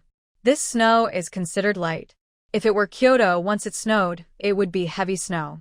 Overnight, the whole capital would turn into a blanket of white. If you stepped on it, the snow would pile up to your calves. If you go out without a cloak, you would be frozen into a sieve. Jiangyu murmured to himself that the snow in Xiangzhou was not as heavy as that in Kyoto, and it could not accumulate. Su-won looked back at him. The snow fell on their heads. She always felt that there was some sadness in his words. Did you remember something unhappy? Not really, I just remembered that when I was a child I played in the snow in the yard, and my hands were red from the cold. My mother brought people to catch me all over the yard. She felt sorry for me and was afraid that I would catch a cold, but she couldn't bear to blame me. In Jiangyu's impression, the image of his mother is the most vivid. She is his white moonlight, and almost no one can compare to her. After his mother died, he was taken to Zhongzhou by his grandfather to be raised. He rarely went back to Kyoto, and he couldn't stay for long when he went. The main reason was that he didn't want to deal with that family. The intrigue was really boring. It turned out that Jiangyu was just like any other child when he was young, naughty and playful. Su-won didn't know how to comfort him about this. She was just like him. She even lost both her parents and lived under someone else's roof, which was even worse than him. Okay, aren't you cold? Come in and warm yourself by the fire. Jiangyu walked to the pavilion and sat down, and invited Su-won to sit down as well, and pour her some tea. I'm leaving tomorrow, and I don't know when I'll see you next time. He came to say goodbye to her alone on purpose. To be honest, he was a little reluctant. The life in the Su family was plain but warm, and the atmosphere was the most precious. Maybe the food, clothing, housing, and transportation were not good, but as long as the family was together, they would be satisfied. I wish you a safe journey, but you left in a hurry and I didn't have time to return your jade pendant. Su-won has been thinking about this. Otherwise, tell me your address in Zhongzhou, and I'll ask someone to take it to you. Hiss. It's not very good either. I've only seen people delivering letters, but I've never seen people delivering objects. Su-won felt it was inappropriate. What if someone coveted such a valuable item and embezzled it? She would have nowhere to find it. Hearing that she wanted to return the jade pendant to him, Jiangyu stopped drinking tea. Didn't we agree before that it would be a token of love? I still owe you a favor. No, you saved my fourth brother this time. You don't owe us anymore. Su-won explained seriously, but she didn't notice that the corners of Jiangyu's mouth, which he had covered with a teacup, had unconsciously fallen, and the fingers holding the teacup turned slightly white. If he used a little more internal force, the cup would be useless. She said she didn't know him anymore, so she had to return the things to him. Was she going to draw a line between them? Jiangyu felt inexplicably irritated. He put the teacup on the table. Facing Su-won, he tried his best to restrain his paranoia, for fear of scaring her. There is no reason to take back the things I gave away. The tone of these words sounded quite gnashing, and Soo-won clearly felt that the air pressure around Jongyu had dropped. But, No buts. Don't you consider me a friend? Do you mean you won't see me again if you return the jade pendant to me? Jongyu looked at her with his amorous peach blossom eyes, with a faint red in the corners of his eyes. The first half of the sentence was a little restrained, and the second half made people feel that he was wronged. Soo-won suddenly felt a little bit reluctant. He looked really wronged. If she continued to reject him, she would blame herself. of course not. We are still friends. 수완 소프트넷 헬톤에. You keep the jade pendant, but whatever I promised you, it will count for a lifetime. Jiangyu took a piece of cake and handed it to her while speaking. She still remembered his promise to her in the Su family's courtyard, and that afternoon, on the country road, Jiangyu's words on the ox cart. From now on, I will also be your backer. It still echoed clearly in her mind.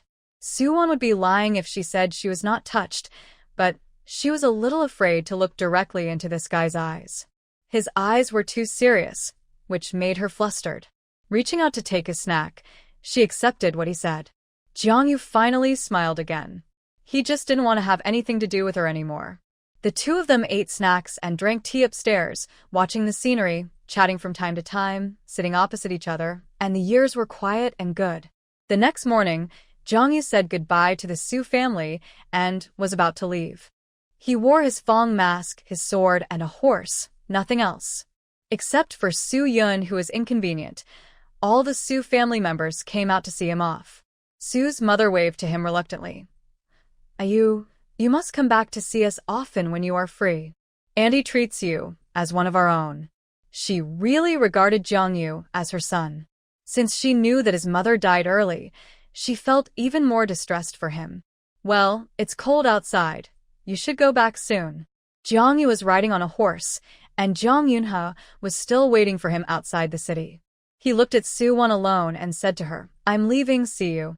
Soo-won stood under the horse and looked up at him. The wind blew the tassels on her hairpin. The girl smiled brightly, and her dimples were deep.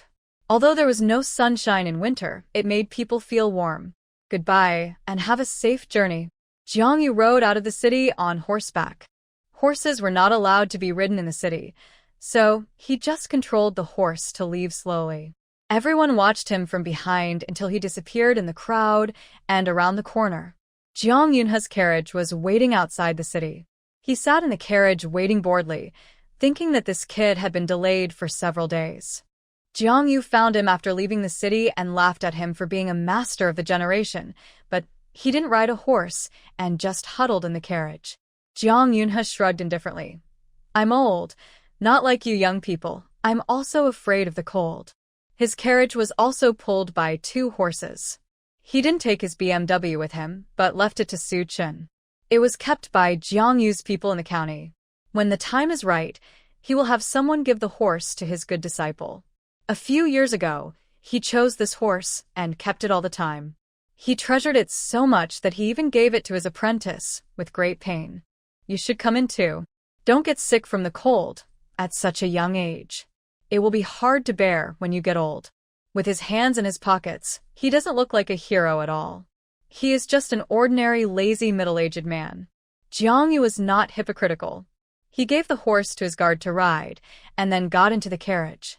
Jiang Yunha smiled and said, I like your willingness to listen to advice. Uncle He, I'm afraid that if I ride too fast, you won't be able to catch up. Hey, you little brat, why are you so disrespectful? Jiang Yunha reached out to hit him on the head, but he dodged. The Su family only stayed in the state capital for one more day. The next day, the carriage arranged by Jiang Yu sent them back. The interior was decorated very softly because of Su Yun's wound. Before leaving, Su Yun personally found Manager Luo to tell him about the kitchen worker and asked him to wait for him and not look for anyone else. Su-won had been bluffing him before, but Su-yun took it seriously and even went to find shopkeeper Luo to tell him. Shopkeeper Luo of course agreed to his request, and for the sake of the young master, he had to agree. Su-yun then left with peace of mind. The family returned to the Su family and asked Aunt Chen to feed the chickens and rabbits at home. When they came back, they happened to meet Aunt Chen. Sister-in-law Chen, I am really sorry to trouble you. You said you would be gone for 2 days, but you took so long. Sue's mother was a little embarrassed. Oh, what's the trouble, your old Sue and our old Chen?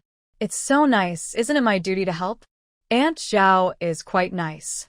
Sue's mother gave her 20 cents as a reward for feeding their chickens for a few days, and Suwon also gave her half a bar of hair soap. Aunt Zhao accepted it. She liked her straightforward personality, not shy at all. It was better than those who said no but accepted everything in the end. By the way, during the days when you were not at home, someone came from your eldest brother's academy, saying that he was looking for Ah Jing but you were not at home, so I don't know what it was specifically about, so I'll tell you. When Suwon heard that the academy was looking for him, he instantly became alert and hurried to see Su Jing's reaction. Su Jing didn't care much, but just said that he would go to the academy tomorrow to see what he was looking for. How could that be possible? It was obvious that the Zhao family father and daughter had begun to lay out a plan to recruit Su Jing, the future Jinshi, as their son-in-law. Big brother, I'll go with you. Suwon interrupted immediately. What are you going to do? It's cold, you can just stay at home. If you want to buy anything, Big Brother will bring it back for you. Su Jing thought that Suwon said she wanted to go together because she wanted to buy something. I want to buy some things for my daughter, and I'm afraid it's not convenient for my brother. Anyway, she is going to go. From now on, until Su Jing arrives in Beijing, she will keep a close eye on him.